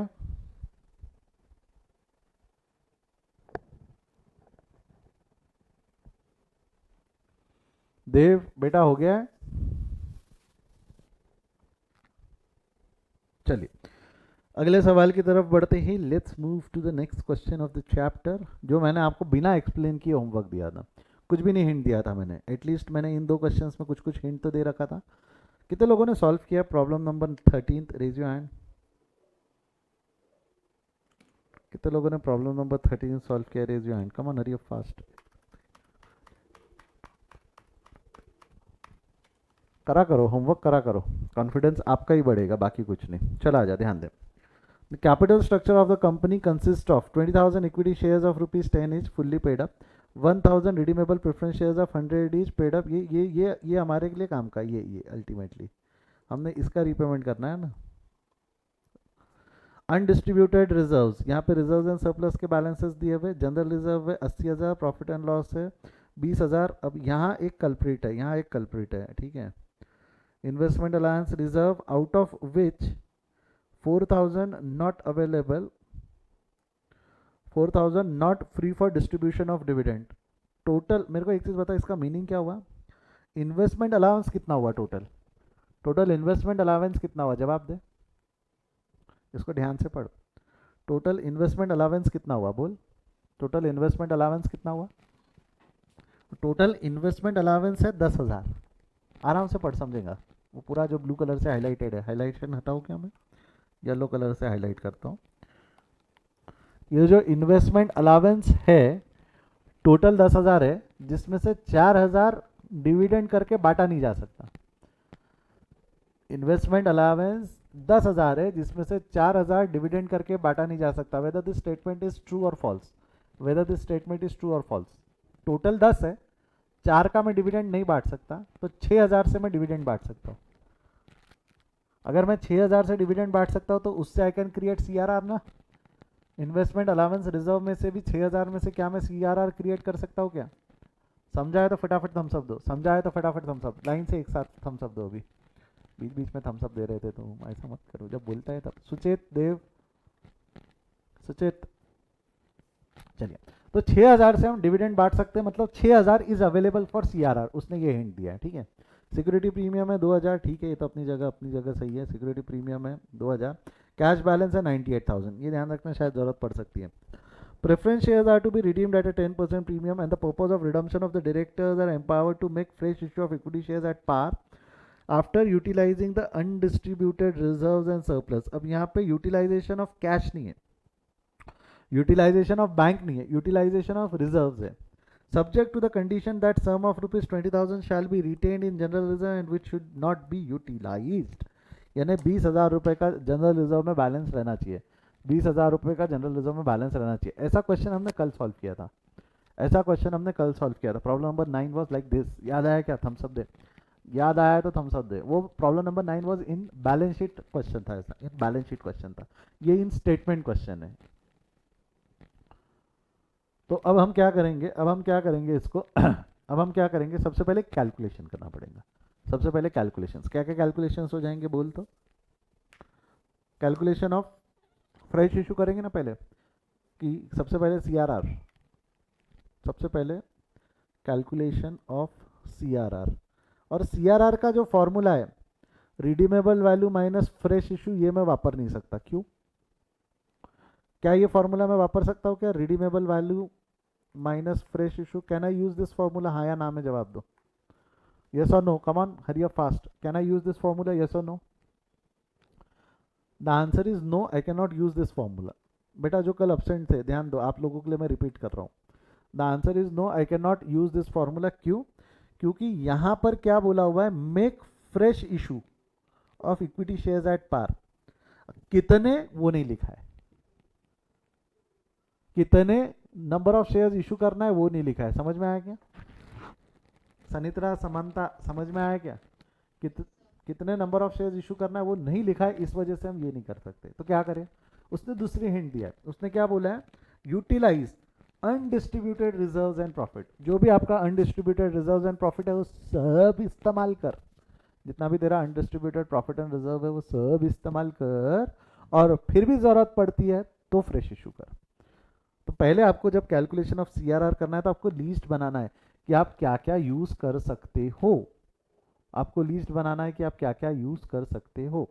तो इसमें सबसे पहले आप क्या लोगे, आपका जो बैलेंस था, या कैलकुलेशन ऑफ सीआरआर बोलने की जगह आप क्या कर लो, इसको कैलकुलेशन ऑफ फ्रेश इशू बोल लो, इसको इसको क्या बोल लो, कैलकुलेशन ऑफ फ्रेश इशू।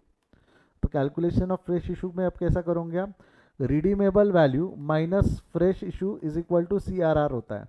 तो अब हम फॉर्मूला ले लेंगे, redeemable value minus C R R is equal to fresh issue.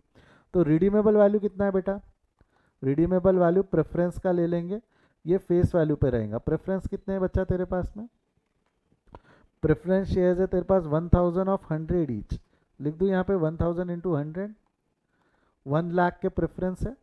अब इसमें से जो सी आर आर यूज करेंगे, out of C R R available as reserve, C R R available reserve use करना है।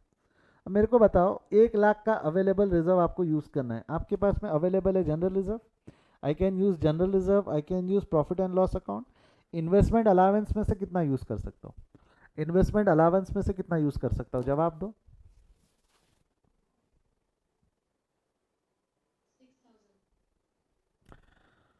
इन्वेस्टमेंट अलावेंस में से मैं कितना यूज़ कर सकता हूँ, 6000। इन्वेस्टमेंट अलावेंस में से कितना यूज़ कर सकता हूँ मैं, 6000। तो बेसिकली मेरे पास अवेलेबल क्या क्या है, इसकी लिस्ट मैं बना देता हूँ। Available for C R R, ठीक है, available for C R R general reserve है, नहीं हाँ लिक्विडिटी ऑर्डर के हिसाब से लिखते हैं। सबसे पहले इन्वेस्टमेंट अलावेंस रिजर्व है, आपके पास में इन्वेस्टमेंट अलावेंस रिजर्व कितना है, टोटल 10 है, but not available for distribution of dividend 6 है, तो टोटल ये कितना हो जाएगा, 6000। Not available for distribution of dividend 4 है, तो टोटल हो जाएगा 6। ये समझाया तो थम्स अप दे, ये समझाया तो थम्स अप दे। जनरल रिजर्व कितना है,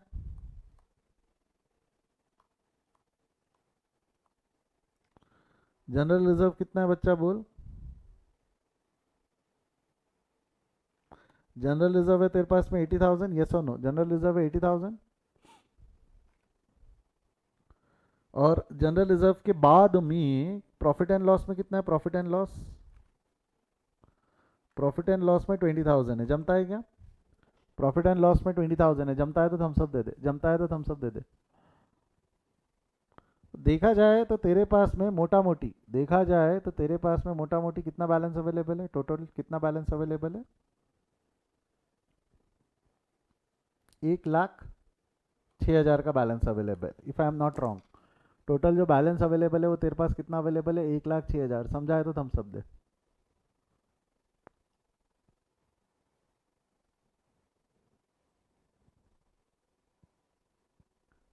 आगे बढ़ू यहाँ से, आगे बढ़ू यहाँ से। तो आपको क्या लगता है, we can use full investment, we can use full general reserve, we can use full P and L, बराबर हम पूरा यूज कर सकते हैं। किसी को कोई टिप्पणी देना है क्या, किसी को कोई टिप्पणी देना है क्या, एक बार क्वेश्चन पढ़ो, कोई बच्चा है मेरे बीच में जो कोई और टिप्पणी देना चाहेगा।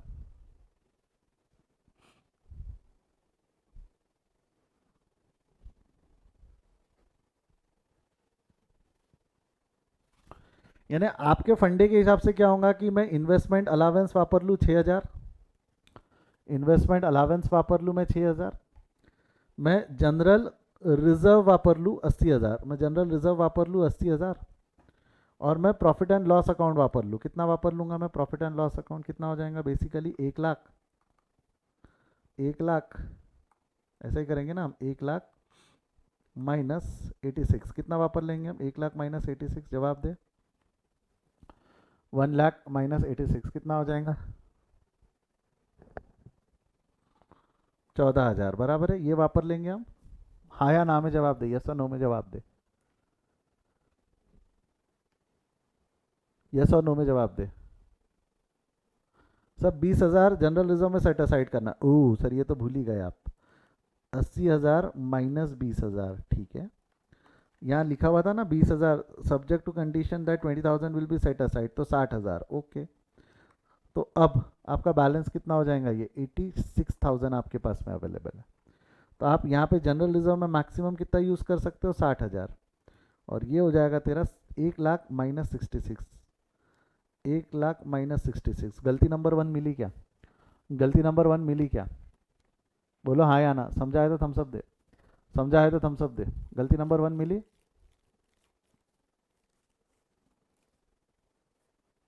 आगे बढ़ू यहाँ से, आगे बढ़ू यहाँ से। एक और चीज़ है, एक और चीज़ है, कोई और बोलना चाहेगा? एक और चीज़ है जो हमको ध्यान रखनी पड़ेगी।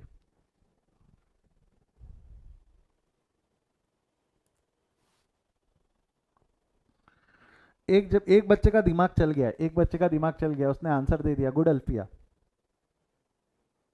एक बच्चे का दिमाग चल गया, थोड़ा ढंग से पढ़ो, मिलेगा आपको जवाब। मैं आपको बोल रहा हूँ ये गलत आंसर है, वो जो आपने लिखा है 6,000, 60,000 एंड 14,000, ये गलत है, इसमें कुछ गलती है। उसके लिए मैं क्वेश्चन दिखा रहा हूँ आपको, बार बार समझो, पढ़ो एक बार उसको। एग्जाम में ये दिमाग चलना चाहिए, नहीं तो फिर पूरा आंसर लिखने के बाद दिमाग चलेगा, इसलिए मैं बोल रहा हूँ पढ़ो। क्यों मैं ऐसा बोल रहा हूँ? और क्या बच गया इसमें?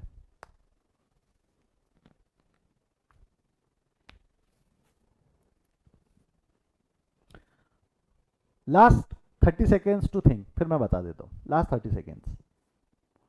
इंटर क्यों डिफिकल्ट बोलते हैं ना बच्चे, वो उसका ये एग्जाम्पल है। बेटा एक बच्चा सोच पा रहा है और यही रिजल्ट रहता है, यही रिजल्ट रहता है बाद में। 6 में से 1 पास, 20% रिजल्ट जो बोलते हैं ना, 18 से 20%, यही रहता रिजल्ट। दिमाग चलता नहीं हमारा, हमको उस 18% में आना है, हमको उस 18% में आना है। 18-20% ही बच्चे ही पास होते हैं।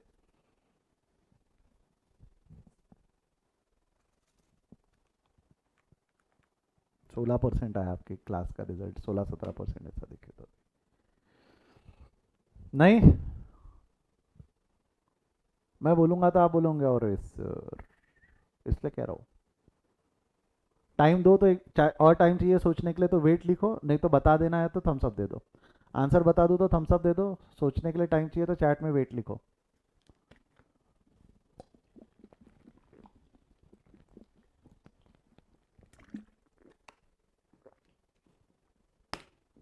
दो ही लोगों ने रिस्पॉन्स किया, चलो आगे आगे रिस्पॉन्स आगे बता दूं अब, बता दूं मैं अब, ध्यान दे, सुन सुन। यहाँ क्या लिखा हुआ है, आपको नहीं लगता preference shares are to be redeemed at a premium of 10%? Preference shares 10% पे, 10% प्रीमियम पे रिपे होने वाले हैं। तो प्रीमियम और रिडम्शन कितना आने वाला है, जवाब दे। प्रीमियम और रिडम्शन कितना आने वाला है, कम on hurry up fast. Premium और रिडम्शन विल बी 1 लाख, जो हम रीपे कर रहे हैं उसका 10% इन्हें 10,000 आने वाला है ना। प्रीमियम और रिडम्शन 10,000 आने वाला है। डोंट यू थिंक ये 10,000 बाद में ट्रांसफर होता है सिक्योरिटी प्रीमियम या P&L या जनरल रिजर्व जो भी अवेलेबल है उसमें? बोल हाँ या ना। क्या ये 10,000 कहीं ना कहीं ट्रांसफर होगा या नहीं होगा? होगा। अब मेरे को बता, अगर मैंने पूरे रिजर्व यूज कर लिए, जितने अवेलेबल रिजर्व है मैंने यूज कर लिए, देख तेरा अब रिजर्व यूज करने के बाद इन्वेस्टमेंट अलाउंस रिजर्व 0 बचा, 6,000 यूज कर लिया तो। जनरल रिजर्व तेरे 0 बचे, प्रॉफिट एंड लॉस के अंदर में 6,000 का बैलेंस बचा, ये प्रॉफिट एंड लॉस के अंदर में 6,000 का बैलेंस बचा। क्वेश्चन में सिक्योरिटी प्रीमियम 2,000 के, सिक्योरिटी प्रीमियम कितने के बच्चा? 2,000 के। तो सिक्योरिटी प्रीमियम 2,000 का है, मतलब तेरे पास अवेलेबल बैलेंस 8,000 ही है ना। सर जनरल रिजर्व के 20,000 भी तो बचे, वो तो रखना है। जनरल रिजर्व के 20,000 को कोई हाथ नहीं लगाएंगे, साफ बोल दिया उसने, जनरल रिजर्व के 20 को कोई हाथ नहीं लगाएगा। तो कायदे से तेरे पास अब जो अवेलेबल बैलेंस है to set off this premium on redemption is only 8,000। अगर मैं ऐसा करूं तो to set off this premium on redemption का balance we have only available balance of 8,000, तो गड़बड़ हो जाएंगी ना। बचा हुआ 2,000 फिर आप वो जनरल रिजर्व में छेड़ोगे जो आपको 20 पे मेंटेन करके चलना था। बचा हुआ 2,000 का बैलेंस आप वो जनरल रिजर्व को छेड़ दोगे जो आपको 20,000 पे मेंटेन करके चलना था, तो वो 20 से 18 पे आ जाएगा, जो कि गलत हो जाएगा। समझा है तो थम्स अप दे, समझा है तो थम्स अप दे। इसका मतलब आई कैन नॉट यूज P&L के अंदर में, आई कैन नॉट यूज, तेरे को 2,000 रुपये कम पड़ रहे हैं ना P&L में, आई कैन नॉट यूज 14,000 P&L में। मैं क्या करूंगा, तेरे को 1 लाख नहीं यूज करना है, तेरे को 14,000 नहीं यूज करना है, 12। अगर मैं P&L में 12 यूज करूंगा तो यहाँ पे 8,000 का बैलेंस बचेगा, और ये कितना हो जाएगा मेरा 10, ये कितना हो जाएगा मेरा 10। आई होप आपको क्वेश्चन समझ में आया। आई होप आपको क्वेश्चन समझ में आया। यस और नो? थम्स अप दो फटाफट, थम्स अप दो। अब मैं वर्किंग नोट सारी बना लूंगा, एक बार कंसेप्ट समझाया तो उसके बाद वर्किंग नोट के स्टेप्स बताता हूँ। एक बार क्वेश्चन समझाया तो वर्किंग नोट के स्टेप बता देता हूँ।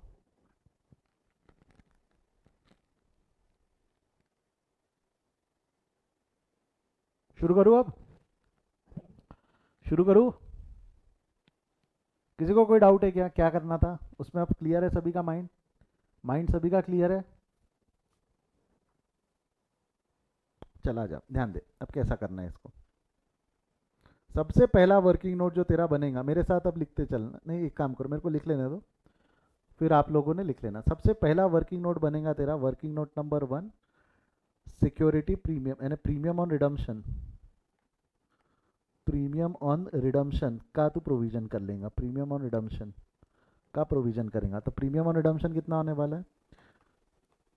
Premium on redemption is equal to, premium on redemption will be 1 lakh shares यानी 1 लाख इंटू 100 इंटू 10% कर दो, कितना हो गया ये? 10,000। This will be transferred to कहाँ ट्रांसफर कर देगा तू? सिक्योरिटी प्रीमियम मैक्सिमम बैलेंस है ना, सिक्योरिटी प्रीमियम में तेरे पास में मैक्सिमम कितना बैलेंस है? 2,000 का है। तो सिक्योरिटी प्रीमियम का जो मैक्सिमम बैलेंस है वो 2,000 का एडजस्ट हो जाएगा, और जो बैलेंस बच गया 8,000 का, तो ये रिक्वायर्ड फ्रॉम जनरल रिजर्व या P&L ऐसा लिख दूँ चलेगा? वर्किंग नोट 1 क्लियर है? वर्किंग नोट 1 क्लियर है? बोल हाँ या ना। बॉडी में गया है तो थम्स अप दे, बॉडी में गया है तो थम्स अप दे। Next step number 2, step number 2 available balance, colour बदल के लिखते हैं ना, अवेलेबल बैलेंस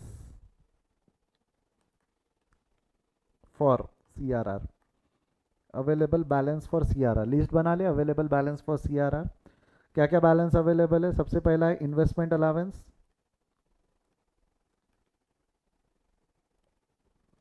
इन्वेस्टमेंट अलावेंस कितना है बेटा? इन्वेस्टमेंट तेरे पास 10,000 का है, जिसमें से 4,000 नॉट अवेलेबल, तो ये कितना हो जाएगा?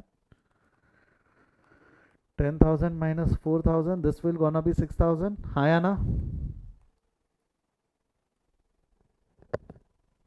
नेक्स्ट इन्वेस्टमेंट अलावेंस के अलावा उसके बाद we can use general reserve. General reserve में कितना बैलेंस है तेरा? जनरल रिजर्व में तेरा बैलेंस है 80,000 का, जिसमें से सेट असाइड, यहाँ लिख दूँ क्या 20,000 सेट असाइड? तो ये कितना यूज कर सकता है तू? 60,000। ये कितना यूज कर सकता है? 60,000। क्लियर है तो थम्स अप देते जा, क्लियर है तो थम्स अप देते जा। And profit and loss account, profit and loss account, profit and loss account में बैलेंस कितना है तेरा? प्रॉफिट एंड लॉस में है 20,000 का बैलेंस है, तो 20,000 माइनस 8,000। वाई 8,000 मैंने माइनस किया? प्रीमियम ऑन रिडम्पशन, ये वर्किंग नोट 1 से लाया, ये 8,000 हमने कहाँ से लेके आया? वर्किंग नोट 1 से लेके आया। प्रीमियम ऑन रिडम्पशन जो लगना है हमारे को, उसके लिए 8,000 रुपये यहाँ से हम यूज़ कर लेंगे। कर कितना आता है प्रॉफिट एंड लॉस का बैलेंस?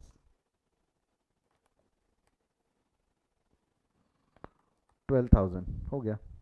टोटल मार के देख ले इसकी, टोटल कितनी हो जाएंगी? टोटल मार कितना बैलेंस आप CRR में यूज़ कर सकते हो?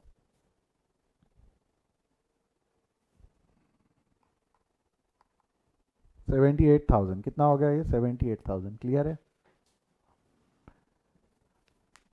थम्स अप दे फटाफट, समझाया तो थम्स अप दे। अब अल्टीमेटली लास्ट वर्किंग नोट हम कर सकते हैं यहाँ पे, क्या हो जाएंगी तेरी last working note? Third working note, बगल में बनाता हूँ, जगह नहीं है अब यहाँ पे, बगल में बना लेता हूँ। Third working note, calculation of fresh issue. Calculation of fresh issue में क्या करेंगे हम? रिडीमेबल वैल्यू कैसा लिखेंगे हम? Redeemable value, redeemable value fresh issue, redeemable value fresh issue नहीं, रिडीमेबल वैल्यू माइनस CRR, इससे क्या मिल जाएगा तेरा? Fresh issue.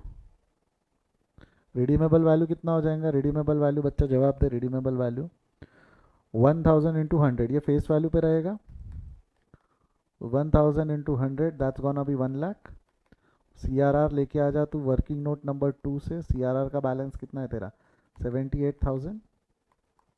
ये हो जाएगा 12,000. और ये जो 12,000 है इससे अब आप निकाल सकते हो number of share. Number of shares, जो हम नंबर ऑफ शेयर्स इशू करने वाले हैं to make the fresh issue at par, तो ये हो जाएगा तेरा 12,000 divided by issue price, face value और issue price which ever is less, तो पार से इशू कर देंगे तो ये हो जाएंगे तेरे 1200 शेयर्स का हम फ्रेश इशू करेंगे. 1200 शेयर्स का हम फ्रेश इशू करेंगे एट पार. अब बोलो, are we done with all the working notes? Are we done with now all the working notes? Thumbs up दे दे फटाफट. If you are done doing this, thumbs up चाहिए अपन को. देव, बच्चा कोई डाउट है?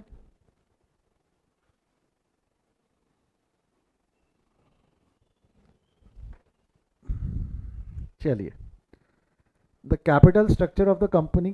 अब मैं एंट्री पास करूँ? अब एंट्री पास कर लूँ फटाफट. क्या करेंगे अब?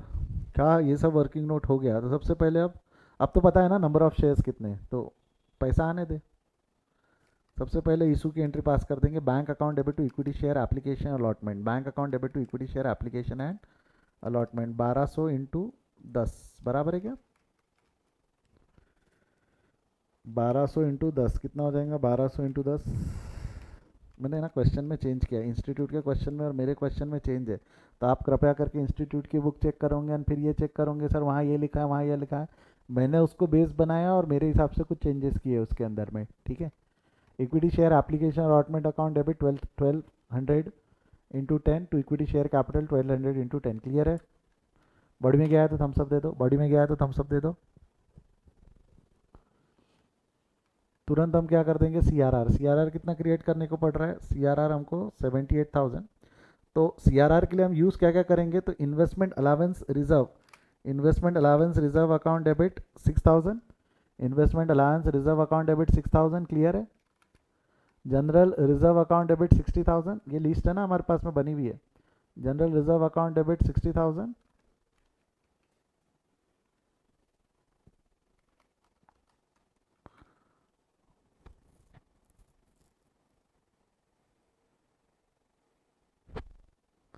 Profit and loss account debit, profit and loss account 9,000 नहीं आएगा ना, 12,000 आएगा. प्रॉफिट एंड लॉस में कितना आएगा तेरा?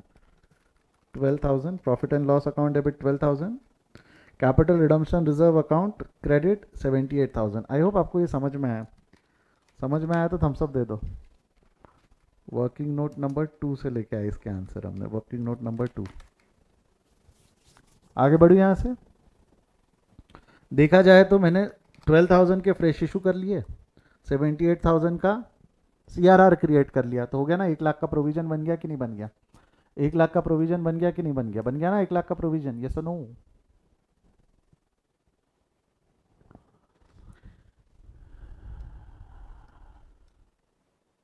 नहीं ना, कुछ तो गड़बड़ लग रही है. अरे सर 90 हुआ, सर 90 हुआ. अरे तो यहाँ गलत किया हमने. ये 22,000 होना चाहिए था, ये 22,000 होना चाहिए था.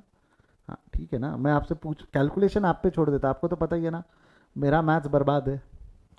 1 लाख, अरे ये यहाँ गलती की हमने. 1 लाख माइनस 78, 12 लिख दिए थे. 1 लाख माइनस 78 22 होना चाहिए था. 1 लाख माइनस 78 20. गलती समझी क्या? क्या गलती की थी हमने? कैलकुलेशन एरर था, कैलकुलेशन. समझाया तो थम्स अप दे. गलती समझी है क्या? इसको ठीक कर लेते हैं यहाँ लाके. ठीक कर लो इसको. ये कितना हो जाएगा? 1200. 1200 2 22 और ये 12. कैलकुलेशन एरर था बाबू, कैलकुलेशन एरर. समझाया तो थम्स अप दे फटाफट फटाफट. किसी को डाउट है तो पूछ ले अभी. डाउट है तो थम्स, डाउट है तो रेज योर हैंड. डाउट है तो raise your hand. Samanta, Piyush, clear है क्या? Piyush,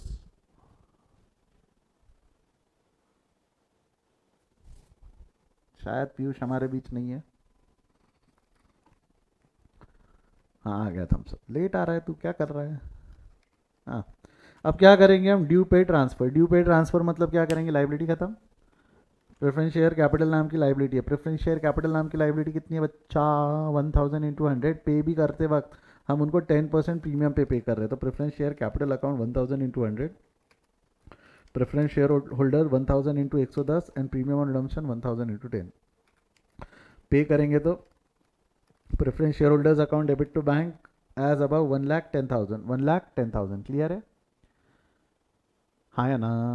now last at last what will happen?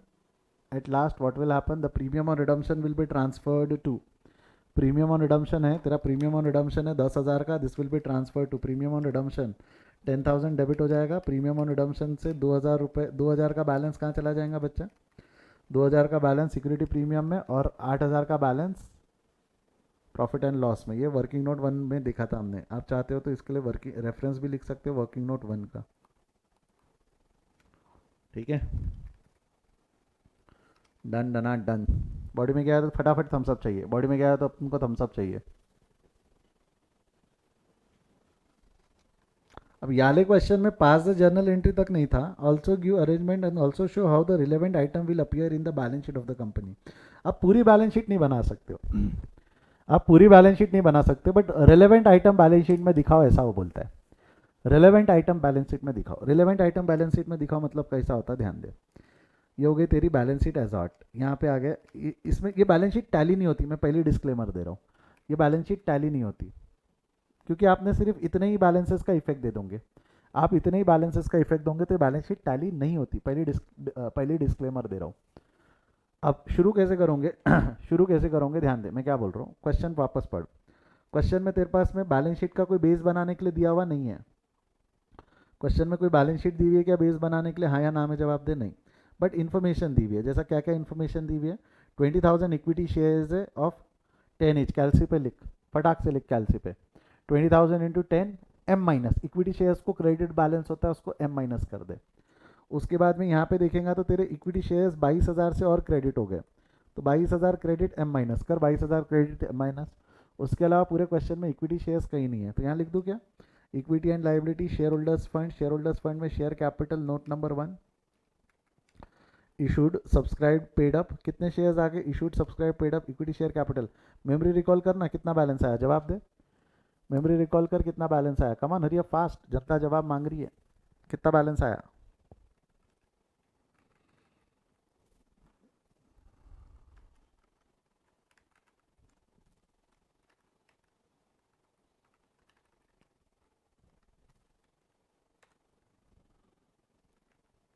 To lakh बेटा 20,000 तूने पहले क्रेडिट किया, ओके मेरे से गलती हुई है, मेरे से गलती हुई है।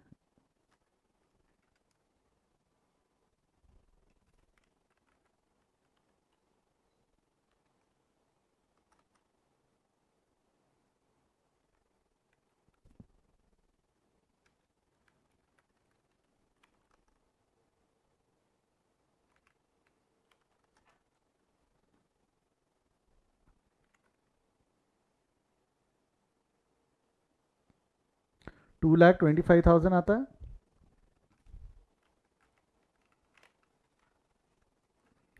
सॉरी 2,22,000 आता है, बोल हाँ या ना। बॉडी में गया है तो Thums Up they,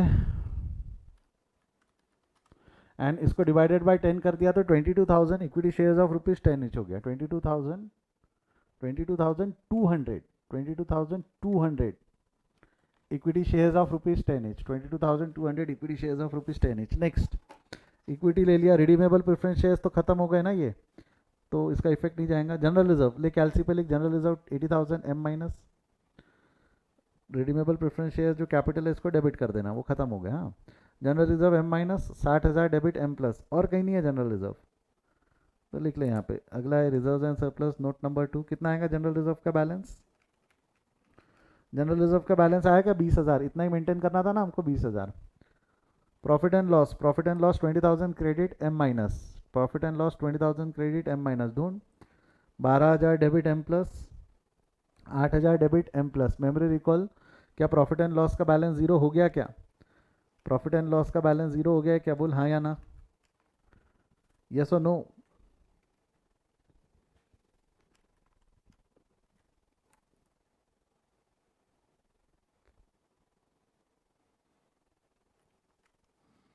next profit and loss के बाद में अगला इन्वेस्टमेंट अलाउंस रिजर्व, वैसे 10,000 है, ले कैल्सी पे लिख 10,000 credit M minus, investment allowance reserve debit हो गया 6,000 debit M plus, memory recall 4000 आता है इन्वेस्टमेंट अलाउंस रिजर्व का बैलेंस। इन्वेस्टमेंट अलाउंस रिजर्व का बैलेंस 4000 आ गया, बॉडी में गया है थम्स अप दे फटाफट फटाफट फटाफट।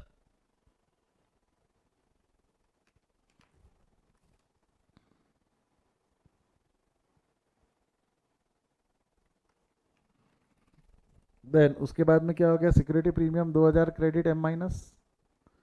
यहाँ पे सिक्योरिटी प्रीमियम यहाँ नहीं है बट यहाँ डेबिट हो गया, तो सिक्योरिटी प्रीमियम का बैलेंस जीरो हो गया। सिक्योरिटी प्रीमियम का बैलेंस जीरो बटे सन्नाटा, security premium zero, security premium zero. ठीक है, नेक्स्ट सिक्योरिटी प्रीमियम के बाद अगला क्या है, कैश बैलेंस से ले 98,000 डेबिट रहता ना कैश को, 98,000 debit M plus, 98,000 debit M plus cash, फिर 22,000 debit M plus, 22,000 debit M plus, फिर 1,10,000 credit M minus, 1,10,000 credit M minus. Memory recall कितना आया, एसेट साइड में करंट एसेट में कैश एंड कैश इक्विवेलेंट कितना आया, बोलना कितना आया, 10 ही बचा पक्का। 98 प्लस 22 माइनस 110, हाँ 98 प्लस 22 माइनस 110, क्लियर है। नेक्स्ट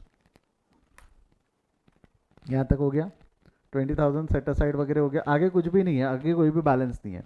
यहाँ से देखा जाए तो preference shares are redeemed at क्या वैल्यू, एम्पावर्ड फ्रेश इशू वगैरह, जनरल रिजर्व में अलग, तो ये बैलेंसेस नहीं है, ये इन्फॉर्मेशन है। अब यहाँ से अनटिक्ड आइटम देख ले, अनटिक्ड आइटम में क्या क्या है, एप्लीकेशन क्रेडिट डेबिट खत्म हो जाएगा, कैपिटल रिडम्पशन रिजर्व 78,000 तो वो आ जाएगा बैलेंस शीट के रिजर्व्स में, 78,000 का तेरा कैपिटल CRR का बैलेंस हो गया, 78,000 CRR।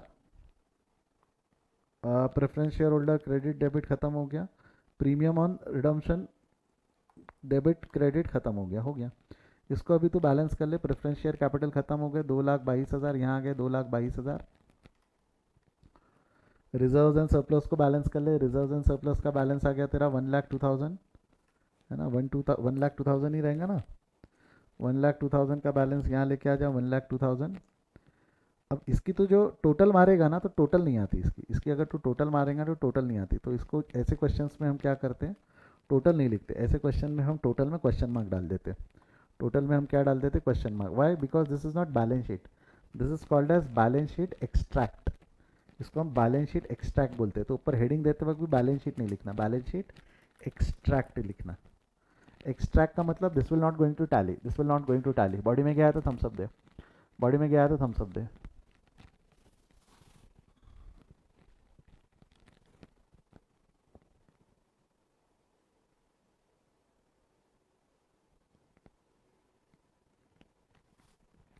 आप बताओ क्या क्या लिखा आपने, कुछ भी नहीं लिखा होगा ना अभी तक आपने।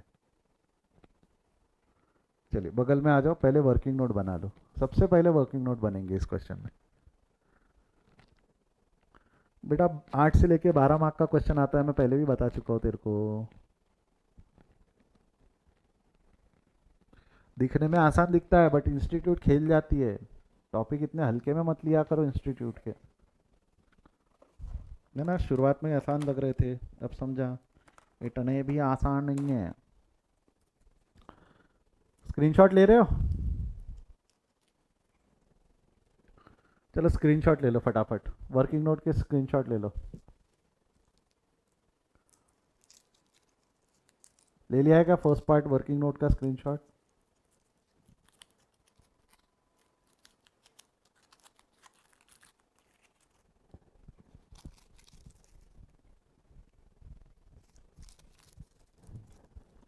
वर्किंग नोट 2 और 3 का स्क्रीनशॉट ले लो।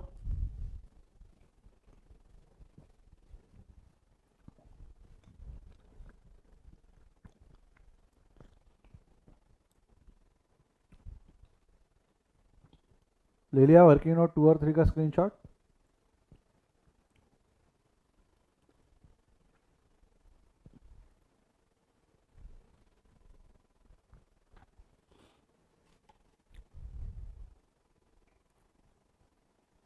जर्नल एंट्री पार्ट 1 का स्क्रीनशॉट ले लो। Journal entry part 1 screenshot.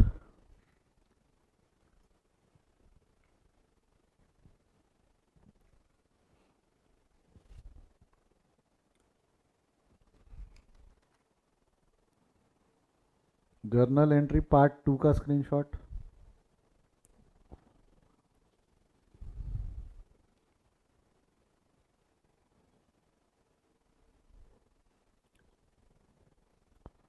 And balance sheet का स्क्रीनशॉट।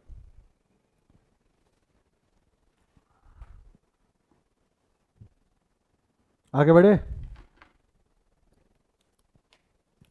रिकॉर्डेड वाले पॉज करके लिख लीजिए करें, जब बोलता हूँ स्क्रीनशॉट ले ले तो वहाँ पॉज कर लेना आप लोगों ने।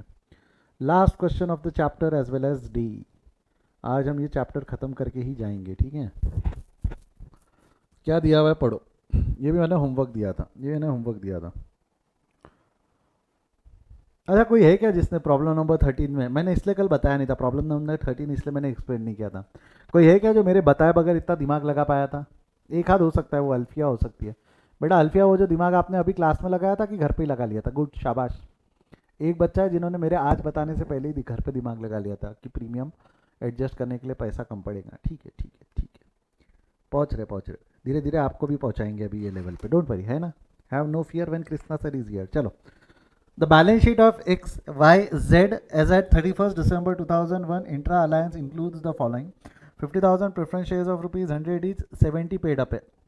अब आपको नहीं लगता preference shares partly paid up है? Preference shares partly paid up है। Can I redeem partly paid up preference shares? Yes और नो में जवाब दो। Can I redeem partly paid up preference shares? No, we cannot redeem partly paid up preference shares. We'll have to convert them into fully paid up shares. या तो उनसे पैसे मांगो, वो पैसे दे दे तो मैं पैसा दे दूंगा, पैसा वापस कर दूंगा। पहले मैं पैसे मांगूंगा, अगर वो नहीं देता है तो मैं वापस भी नहीं, 70 भी वापस नहीं करूंगा। समझा ना? ऐसा एक क्वेश्चन में हमने किया था, तो उसके 100 शेयर्स हमने वापस ही नहीं किए थे। 2500 शेयर्स थे, 100 शेयर्स पे डिफॉल्ट था, मैंने 2400 ही वापस किए। 100 मैंने फॉरफिट नहीं किया, आगे पीछे अगर वो लाके दे देगा तो मैं उसके पैसे वापस कर दूंगा, बट अभी फॉरफिट नहीं किया हमने। बॉडी में गया है तो हम सब दे। तो यहां पर भी जो 30 शेयर्स है they are partly paid up, तो हो सकता है कंपनी ने कॉल नहीं किया होगा ना। ये सभी के सभी डिफॉल्टर्स थोड़ी होंगे, सभी के सभी डिफॉल्टर्स तो नहीं होंगे ना। लॉजिकल कंक्लूजन क्या निकलता है कि कंपनी ने कॉल नहीं किया? लॉजिकल कंक्लूजन क्या निकलता है कि कंपनी ने कॉल नहीं किया? समझाया तो हम सब दे। लॉजिकल कंक्लूजन तो यही है ना कि कंपनी ने कॉल नहीं किया है, हाँ या ना। तो 30 का कॉल करना पड़ सकता है। इक्विटी शेयर्स दिए हुए, सिक्योरिटी प्रीमियम दिया हुआ है, कैपिटल रिडम्पशन रिजर्व दिया हुआ है, जनरल रिजर्व दिया हुआ है। Under the term of this their issue the preference shares are redeemed on 31 March 2002। 31 March 2002 बोला जाए, देखा जाए तो कुछ 3 महीने बाद, at 5% premium. In order to finance the redemption, the company make an right issue of 50,000 equity shares of rupees 10 each at 110। Right issue भी हमारे लिए तो इशू है ना। तू राइट कर, कुछ भी कर, तू अगर इक्विटी शेयर होल्डर्स को, प्रेफरेंस शेयर होल्डर्स को नए क्लास ऑफ इक्विटी शेयर से भी रिप्लेस कर देगा तो हमारे को कोई दिक्कत नहीं है। Being ₹20 payable on application, 35 on allotment and the balance on 1st January 2003। The issue was fully subscribed, allotment was made on 1st March 2002। तो 1 मार्च 2002 तक के हमने ये सब कर लिया। The money due on allotment were received on 31 March 2002।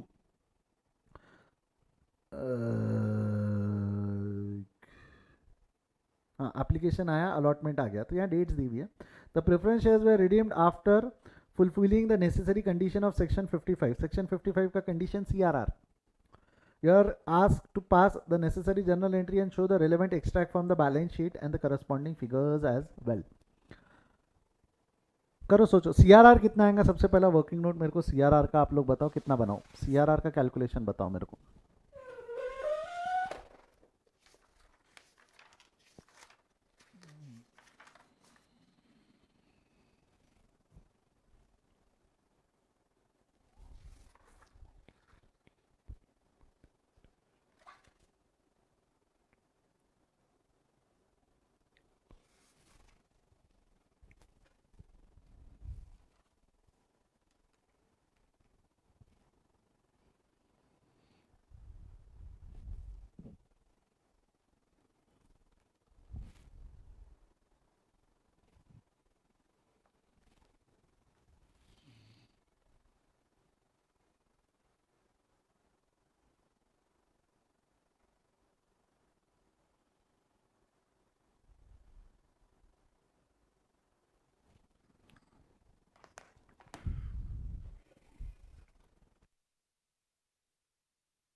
चला जा, ध्यान दे, मैं समझा रहा हूँ, ध्यान दे।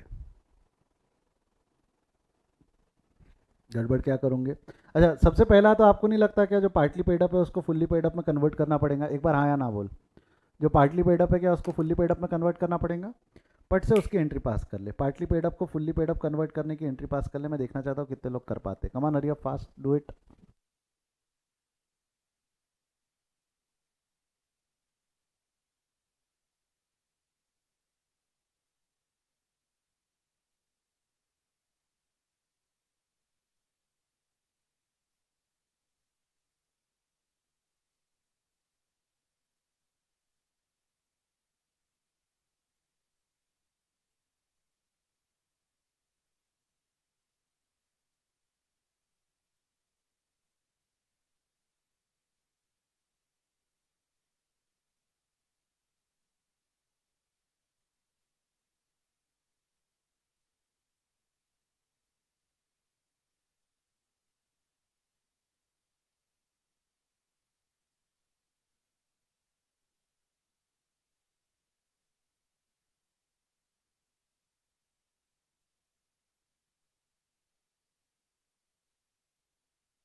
क्या हो जाएंगी बच्चा? पार्टली पेड अप शेयर्स को फुल्ली पेड अप कन्वर्ट करने की एंट्री हो जाएंगी। बोल, सबसे पहली एंट्री 30 रुपए का कॉल करना है।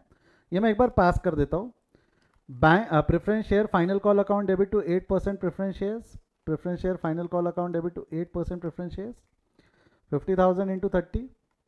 तुरंत bank account debit to preference share final call 50,000 into 30। C A foundation. याद आया तो एक बार थम्स अप दे दो।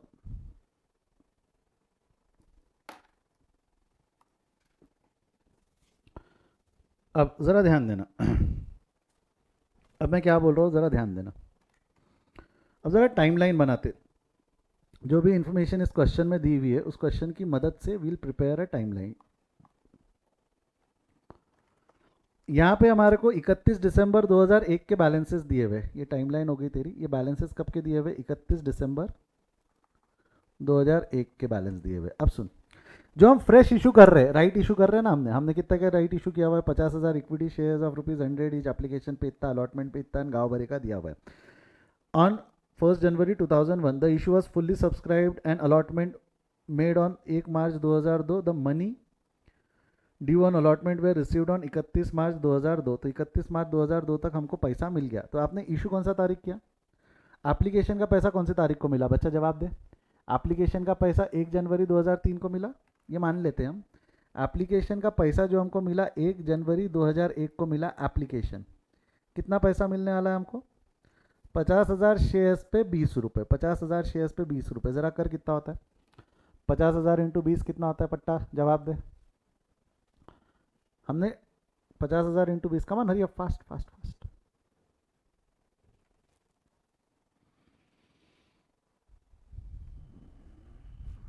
10 लाख होता है ये। सर ये क्यों कर रहे हैं? समझेगा ना, पेशेंस रखना, समझेगा, समझा रहा हूँ इसलिए तो कर रहा हूँ मैं। अगला क्या हो गया तेरा? अलॉटमेंट का पैसा कब मिल गया? अलॉटमेंट का पैसा मिला है तेरा 31 मार्च को। 31 मार्च 2002 को अलॉटमेंट का पैसा मिल गया। कितना हो गया अलॉटमेंट का पैसा? अलॉटमेंट में हमने कितना बुलाया? 35 रुपये इंक्लूडिंग प्रीमियम। 35 रुपये इंक्लूडिंग प्रीमियम। प्रीमियम 5 रुपये का। प्रीमियम कितने रुपए का है? 5 रुपये का। नहीं, प्रीमियम नहीं है, इंक्लूडिंग प्रीमियम। प्रीमियम 10 रुपये का है। तो यहाँ पे लिखो 35, नहीं, 50,000 इंटू 35। 50,000 इंटू 35 कितना होता है? ले, 50,000 इंटू 35 जवाब दे। जनता जवाब मांगती है। 50,000 इंटू 35 कितना होता है? कमान हरी अप फास्ट।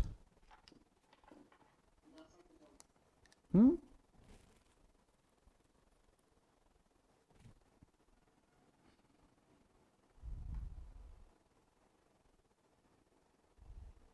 17,50,000 कितना आंसर आएगा तेरा? 17,50,000। अब जस्ट सिर्फ एक कैलकुलेशन कर ले, इसमें से फेस वैल्यू और प्रीमियम अलग अलग कर ले।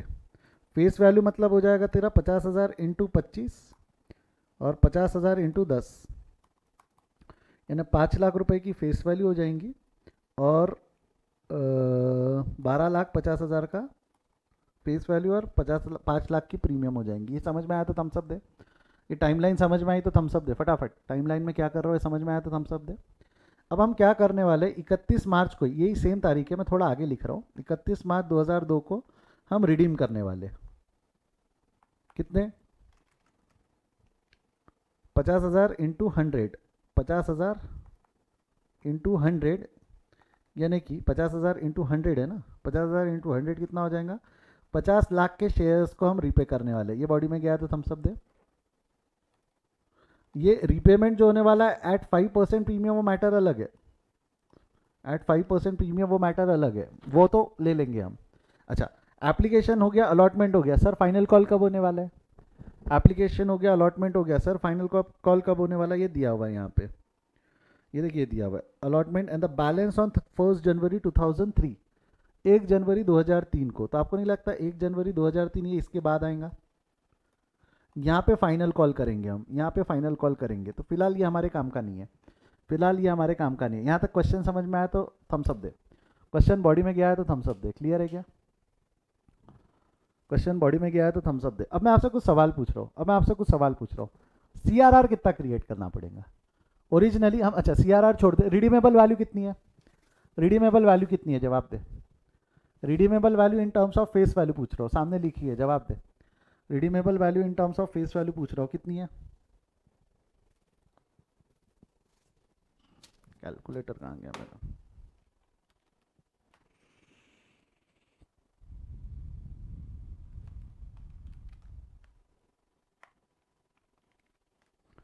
redeemable value in terms of face value is 50 lakh.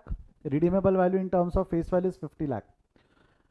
मैंने जो फ्रेश इशू किया है, देख अल्टीमेटली हम सीआरआर के लिए कैलकुलेशन करेंगे ना, मैं यही लिखता हूँ, छोटी सी जगह पे लिख रहा हूँ मैं यहाँ पे, calculation of CRR, calculation of CRR formula क्या यूज़ करते हैं हम? Redeemable value minus fresh issue, इससे हमको सीआरआर मिलता है। रिडीमेबल वैल्यू हम जो कर रहे हैं, रिडम्पशन जो कर रहे हैं, ये फेस वैल्यू पे लेते हैं हम, फेस वैल्यू पे लेंगे प्रेफरेंस शेयर्स का। प्रेफरेंस शेयर्स का कितना ले लोगे आप? 50,000 इंटू 100, तो ये हो गया तेरा 50 लाख। अब मैं बोलता हूँ फेस ये लेना है आपको फ्रेश इशू, इसके लिए हमने रूल भी बनाया। फ्रेश इशू क्या रहता है? फेस वैल्यू और issue price which ever is less, face value और issue price which ever is less. हमने जो शेयर्स इशू किए, हमने जो शेयर्स इशू किया है, इक्विटी शेयर जो हमने इशू किया है, वो 50,000 का इक्विटी शेयर है, जिसकी फेस वैल्यू बचा, जिसकी फेस वैल्यू कितनी है? Face value is 100 and issue price is 110, issue price is 110। तो if you are thinking equity share जो हमने इशू किया है, यहाँ पे आना चाहिए सर 50,000 इंटू 100, 50,000 इंटू 100, 50 लाख। ऐसा कितने लोगों को लगता है? 50,000 इंटू 100 सर पूरा 50 लाख लिख दो, ऐसा कितने लोगों को लगता है? Raise your hand. सीआरआर की जरूरत नहीं है सर, सीआरआर की जरूरत नहीं, कितने लोगों को लगता है? Raise your hand. अगर मैं ऐसा करूँ तो मैं सही हूँ या गलत हूँ?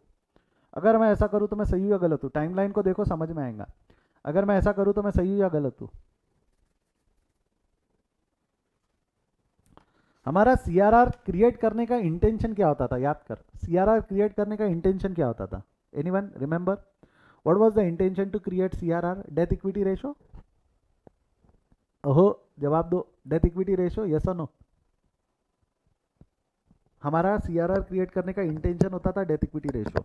तो हम क्या कर रहे थे कि 50 लाख को रिप्लेस कर रहे थे नए 50 लाख से, ऐसा होता था ना, 50 लाख को रिप्लेस कर रहे थे नए 50 लाख से। बट मेरे को एक चीज़ बताओ, रिडम्पशन डेट पे क्या ये पूरे 50 लाख क्रिएट हो चुके हैं क्या? रिडम्पशन डेट पे क्या शेयर कैपिटल पूरा 50 लाख क्रिएट हो चुका है क्या? एक हाँ या ना में जवाब दो। रिडम्पशन डेट पे क्या 50 लाख पूरे क्रिएट हो चुके हैं क्या? अब तक जो हम क्वेश्चन सॉल्व करते थे उसमें होता क्या था? पूरे पैसे मिल चुके होते थे। अभी हमारे को फेस वैल्यू के पूरे पैसे मिले कि फेस वैल्यू के सिर्फ 22,50,000 रुपए मिले? जिस तारीख को मैं रिडीम कर रहा हूँ उस तारीख को क्या मेरे को फेस वैल्यू के पूरे पैसे मिले कि मात्र 22,50,000 रुपए मिले? जवाब दे, क्या हमको यहाँ पूरे पैसे मिले कि 22,50,000 ही मिले? समझा है तो थम्स अप दे, समझा है तो थम्स अप दे। क्या हमारे को याली डेट पे पूरे पैसे मिल गए क्या? क्या पूरा कैपिटल, पूरा इक्विटी शेयर कैपिटल क्रेडिट हो गया होगा क्या 50 लाख से? मैं ये तारीख को रीपे कर रहा हूँ ना, क्या ये तारीख को मेरा 50 लाख से इक्विटी शेयर कैपिटल क्रेडिट हो चुका है कि नहीं हुआ होगा? क्या ये तारीख को मेरा इक्विटी शेयर कैपिटल 50 लाख से क्रेडिट हुआ होगा कि नहीं हुआ होगा? हाँ या ना में जवाब दे, यस और नो में जवाब दे। तो क्या मेरे 50 लाख के प्रेफरेंस शेयर्स 50 लाख के इक्विटी शेयर से रिप्लेस हुए कि नहीं हुए? जितने लोगों को समझाए थम सब दे, समझाए तो थम सब दे। हम 50 लाख नहीं ले सकते, हम यहाँ पे 50 लाख नहीं ले सकते। हमारे को यहाँ पे लेना पड़ेगा 22,50,000। यहाँ हम 50 लाख नहीं ले सकते। वाई? क्योंकि इक्विटी शेयर कैपिटल अब तक सिर्फ 22,50,000 से क्रेडिट हुआ है। इक्विटी शेयर कैपिटल अभी सिर्फ 22,50,000 से क्रेडिट हुआ है। तो यहाँ लिख देना वाई 22,50,000, क्योंकि इक्विटी शेयर कैपिटल जो क्रिएटेड है वो सिर्फ इतना ही है। बचा हुआ जो फाइनल कॉल पेंडिंग है वो जब होगा तब होगा, अभी तो सिर्फ 22,50,000 से ही रिप्लेस हुआ है। तो अब आपको नहीं लगता है सीआरआर जो क्रिएट करना पड़ेगा, जो सीआरआर आप क्रिएट करोगे वो कितना हो जाएगा? 27,50,000। जो सीआरआर आप क्रिएट करोगे वो कितने से क्रिएट होगा? 27,50,000 से। समझा है तो फटाफट थम्सअप आने दो, समझा है तो फटाफट थम्सअप आने दो। सीआरआर हम क्रिएट करेंगे 27,50,000 से, ये इंपॉर्टेंट था इस क्वेश्चन में। हो गया, अब करें एंट्री पास। यहाँ तक अगर हो गया तो फिर तो मैटर खत्म है। चलो आ जाओ, एंट्री पास कर देते हैं हम फटाफट में।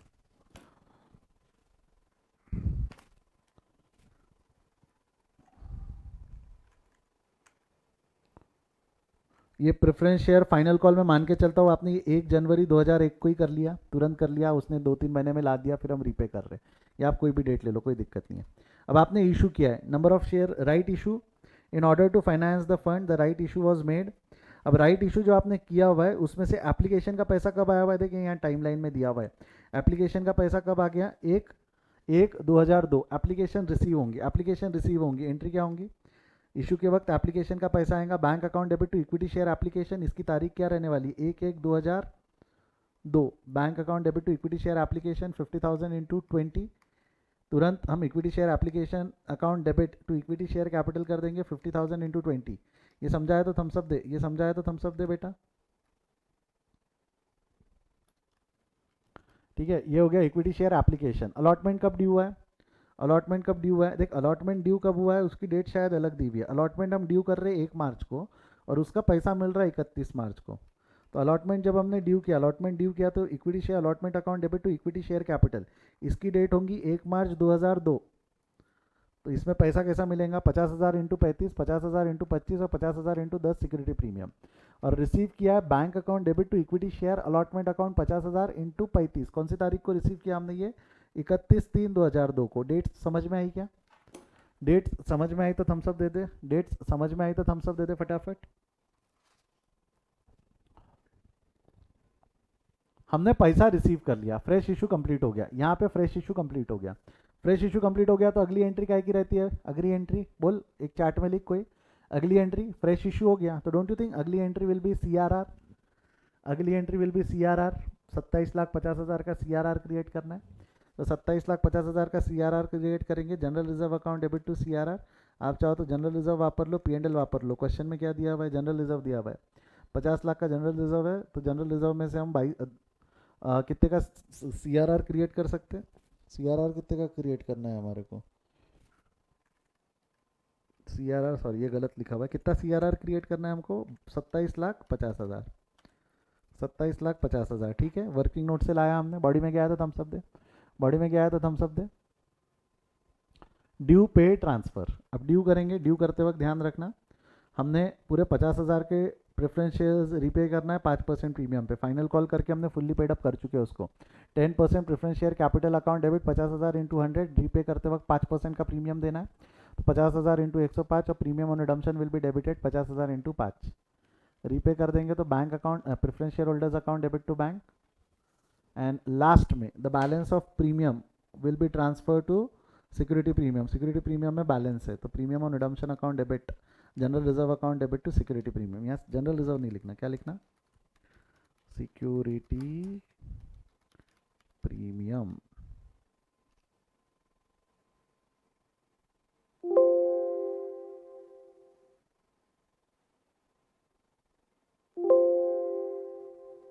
Security premium account debit to, ये क्लियर है क्या?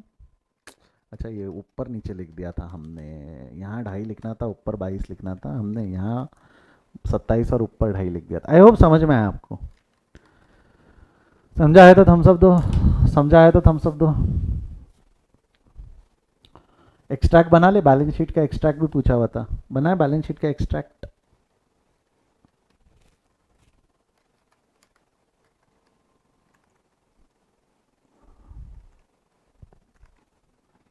तो यहाँ पे क्या बोला हुआ है, journal entry and show the relevant extract from the balance sheet as on 31 March 2012 with corresponding figures as 31 December. यानी आपको ओपनिंग क्लोजिंग दोनों बनाना है, यहाँ पे ओपनिंग क्लोजिंग एक्सट्रैक्ट दोनों दिखाना है। ठीक है, कोई बात नहीं, दिखा देंगे, जो तुम मांगोगे वो हम तुमको देंगे, ऐसा बोलेंगे इंस्टीट्यूट को। ओपनिंग क्लोजिंग दोनों दिखाना है, इन्हें पर्टिकुलर 31 और ये ऐसा दिखाना पड़ेगा। ठीक है, चला जा। शेयर कैपिटल है, तो सबसे पहले preference share holder, share holders fund, share capital. Share capital के लिए नोट 1, इसमें भी आप कंपेयर करते हुए दोनों बनाओगे, 2002 2001।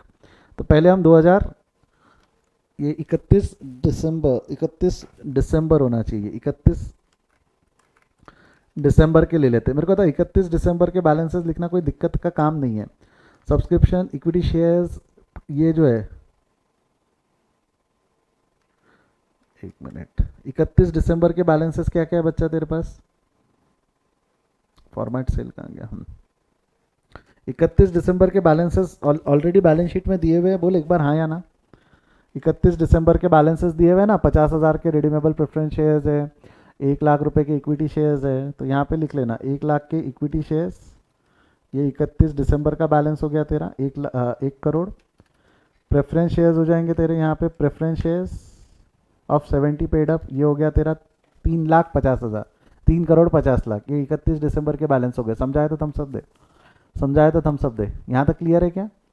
साथ ही साथ में क्या क्या दिया हुआ है, सिक्योरिटी प्रीमियम दिया हुआ है 5 लाख। रिजर्व एंड सरप्लस में, रिजर्व एंड सरप्लस में सिक्योरिटी प्रीमियम ले लेंगे। सबसे पहला सिक्योरिटी प्रीमियम, हाँ कहाँ गया सिक्योरिटी, हाँ ये रहा। सिक्योरिटी प्रीमियम कितना है? सिक्योरिटी प्रीमियम 5 लाख के ओपनिंग में, सिक्योरिटी प्रीमियम 5 लाख के ओपनिंग में, बोल हाँ या ना। इसको लगे ही नीचे कर दो।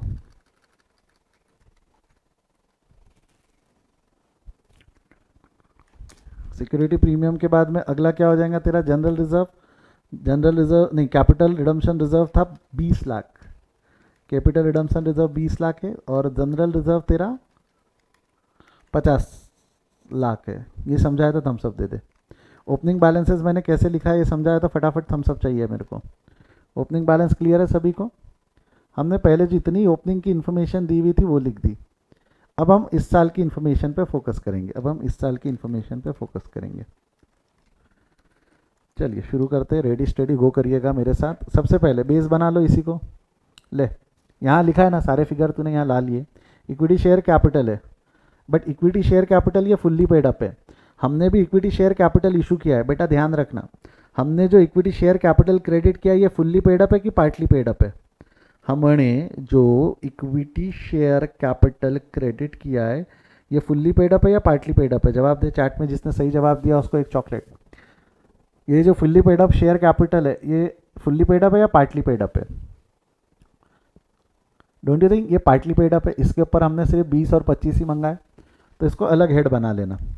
जब हम बैलेंस शीट लेंगे तो उसको अलग हेड बना लेना। कितना है कैल्सी पे लिख, 10 लाख और 12,50,000, तो टोटल तेरा 22,50,000 का बैलेंस है। तो यहाँ लिख देंगे इक्विटी शेयर कैपिटल, यहाँ ना लिख देंगे इक्विटी शेयर कैपिटल, ये 1 करोड़ वैसे के वैसे रहेंगे, और एक नया आ जाएगा दैट इज़ 45 पेड अप, एक नया आ जाएगा 45 पेड अप। समझाए तो Thums Up they. 50,000 equity shares of ₹100 each, 45 paid up. समझाए तो फटाफट थम्सअप दे। ये पिछले साल नहीं थे, इस साल हमने क्रिएट किए, ठीक है। तो इक्विटी शेयर्स वैसे के वैसे आ गए। What about preference shares? 35 lakh के प्रेफरेंस शेयर्स है। आपको नहीं लगता preference share capital 35 lakh credit, फिर 15 लाख क्रेडिट, टोटल 50 लाख हो गए, और नीचे में preference share capital account debit हुआ है कहीं तो भी, 8% preference share capital account debit हो गया 50 लाख। तो आपको नहीं लगता at the end of the day preference share capital का बैलेंस जीरो हो गया? At the end of the day preference share capital का बैलेंस जीरो हो गया। समझाए तो थम्सअप दे, समझाए तो थम्सअप दे। तो preference share capital current year में जीरो हो जाएंगे, preference share capital current year में जीरो हो जाएंगे। आई होप क्लियर है सभी को। Preference share capital current year में ज़ीरो हो जाएंगे। नेक्स्ट आगे बढ़ते, तो ये हमारा हो गया ये share holders fund. Security premium लिख कैलसी पे, सिक्योरिटी प्रीमियम 50 लाख, 5 लाख है sorry, 5 lakh credit M minus security premium ढूंढ। फर्स्ट एंट्री में नहीं है, सेकंड में नहीं है, थर्ड में नहीं है, फोर्थ में नहीं है, फिफ्थ में नहीं है, सिक्स में नहीं है, सिक्योरिटी कहीं तो होगा। ये देखिए रहा, 5 लाख से क्रेडिट एम माइनस, 5 लाख से क्रेडिट एम माइनस, ठीक है। और फिर 2.5 लाख से डेबिट एम प्लस, 2.5 लाख से डेबिट एम प्लस, 7.5 का बैलेंस आता है। सिक्योरिटी प्रीमियम में बैलेंस कितने का आता है बच्चा? 7.5 लाख का। तो सिक्योरिटी प्रीमियम में बैलेंस आ गया 7.5 लाख का, एम प्लस एम माइनस। समझाया तो थम्स अप दे, समझाया तो थम्स अप दे।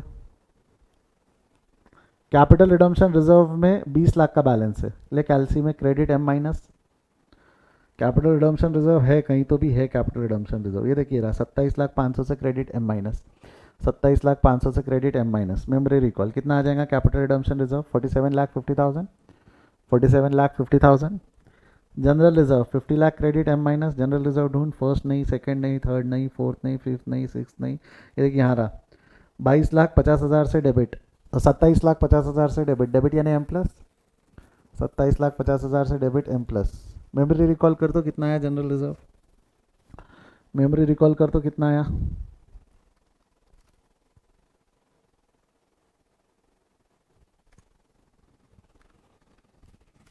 क्या बैलेंस जो है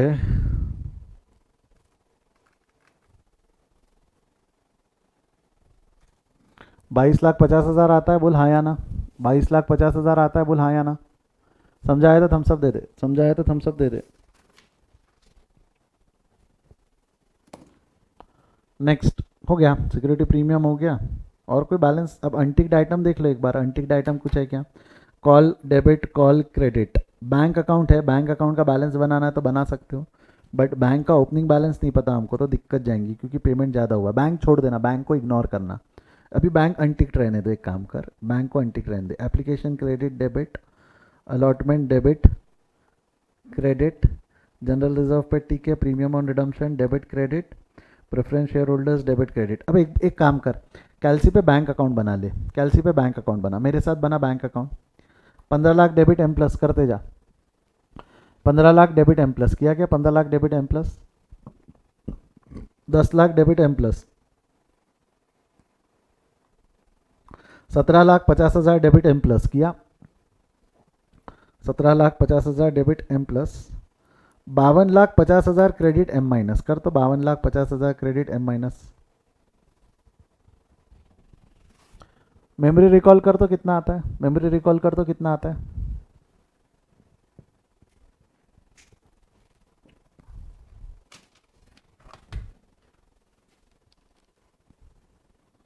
एनीवन?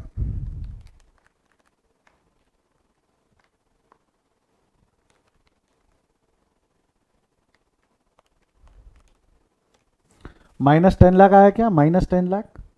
वो -10 लाख इसलिए आया क्योंकि बैंक का ओपनिंग बैलेंस दिया हुआ नहीं है। -10 लाख इसलिए आया क्योंकि बैंक का ओपनिंग बैलेंस हमको क्वेश्चन में दिया हुआ नहीं है, तो हमने इसलिए बैंक को इग्नोर किया है। हमने इसलिए बैंक के बैलेंस को बैलेंस शीट में इग्नोर किया है। समझाया तो थम्स अप दे। इसलिए हमने बैंक के बैलेंस को बैलेंस शीट में इग्नोर किया है। समझाया तो थम्स अप दे।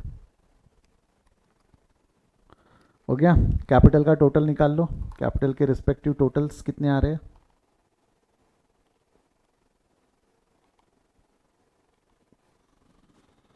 यहाँ लेके आ जाओ, इक्विटी शेयर कैपिटल का बैलेंस आ गया 35, एक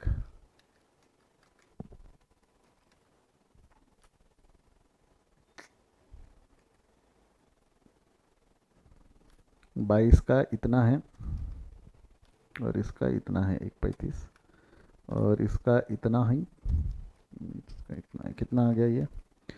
इसका टोटल निकाल लोगे तो दिस इज 77 50 और 75, 77 50 से 50। आई होप क्लियर है, तो थम्स अप दे दो एक बार सभी को। ये मैं थोड़ा इधर शिफ्ट कर रहा हूँ, एक के नीचे एक आ जाए तो ज़्यादा अच्छा है। नोट,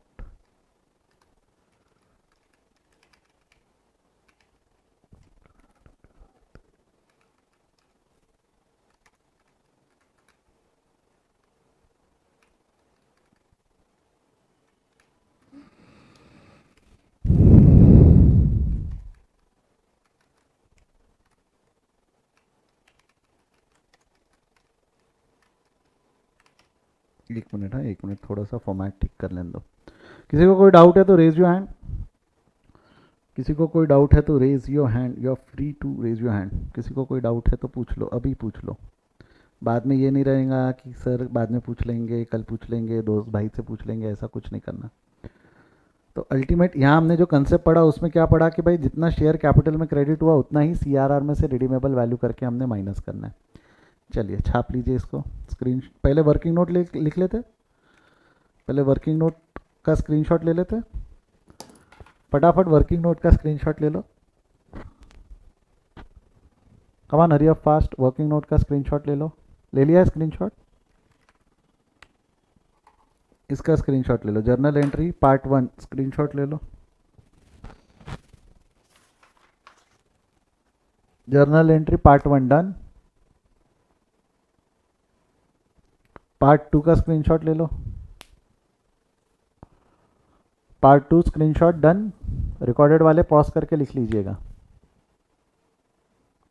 लास्ट वो ट्रांसफर एंट्री नहीं दिखी थी आपको, एक बार ट्रांसफर एंट्री का भी स्क्रीनशॉट ले लेना। 52,50,000 के बाद में एक ट्रांसफर एंट्री है ना, security premium to premium redemption, ठीक है। और ये पूरा बैलेंस शीट एक जगह पे एक साथ आपके एक स्क्रीन एक फ्रेम के अंदर में ला दिए हमने। इसका स्क्रीनशॉट ले लो। तो यहाँ पे हमारा रिडम्पशन ऑफ प्रेफरेंस शेयर्स नाम का चैप्टर खत्म होता है। यहाँ पे हमारा रिडम्पशन ऑफ प्रेफरेंस शेयर्स नाम का चैप्टर खत्म होता है। समझा है? चैप्टर क्लियर है सभी को? ये चैप्टर क्लियर है तो एक बार थम्स अप दे दो। One of the important chapter बन जाता है। रिडम्पशन, बोनस और राइट, ये सब मिला के इंस्टीट्यूट एक क्वेश्चन पूछ लेती है, हर अल्टरनेट एग्जाम में क्वेश्चन आ ही जाता है। चलिए आज यहीं रुकते हैं, विल कंटिन्यू टुमारो। तब तक के लिए bye bye, see you, take care.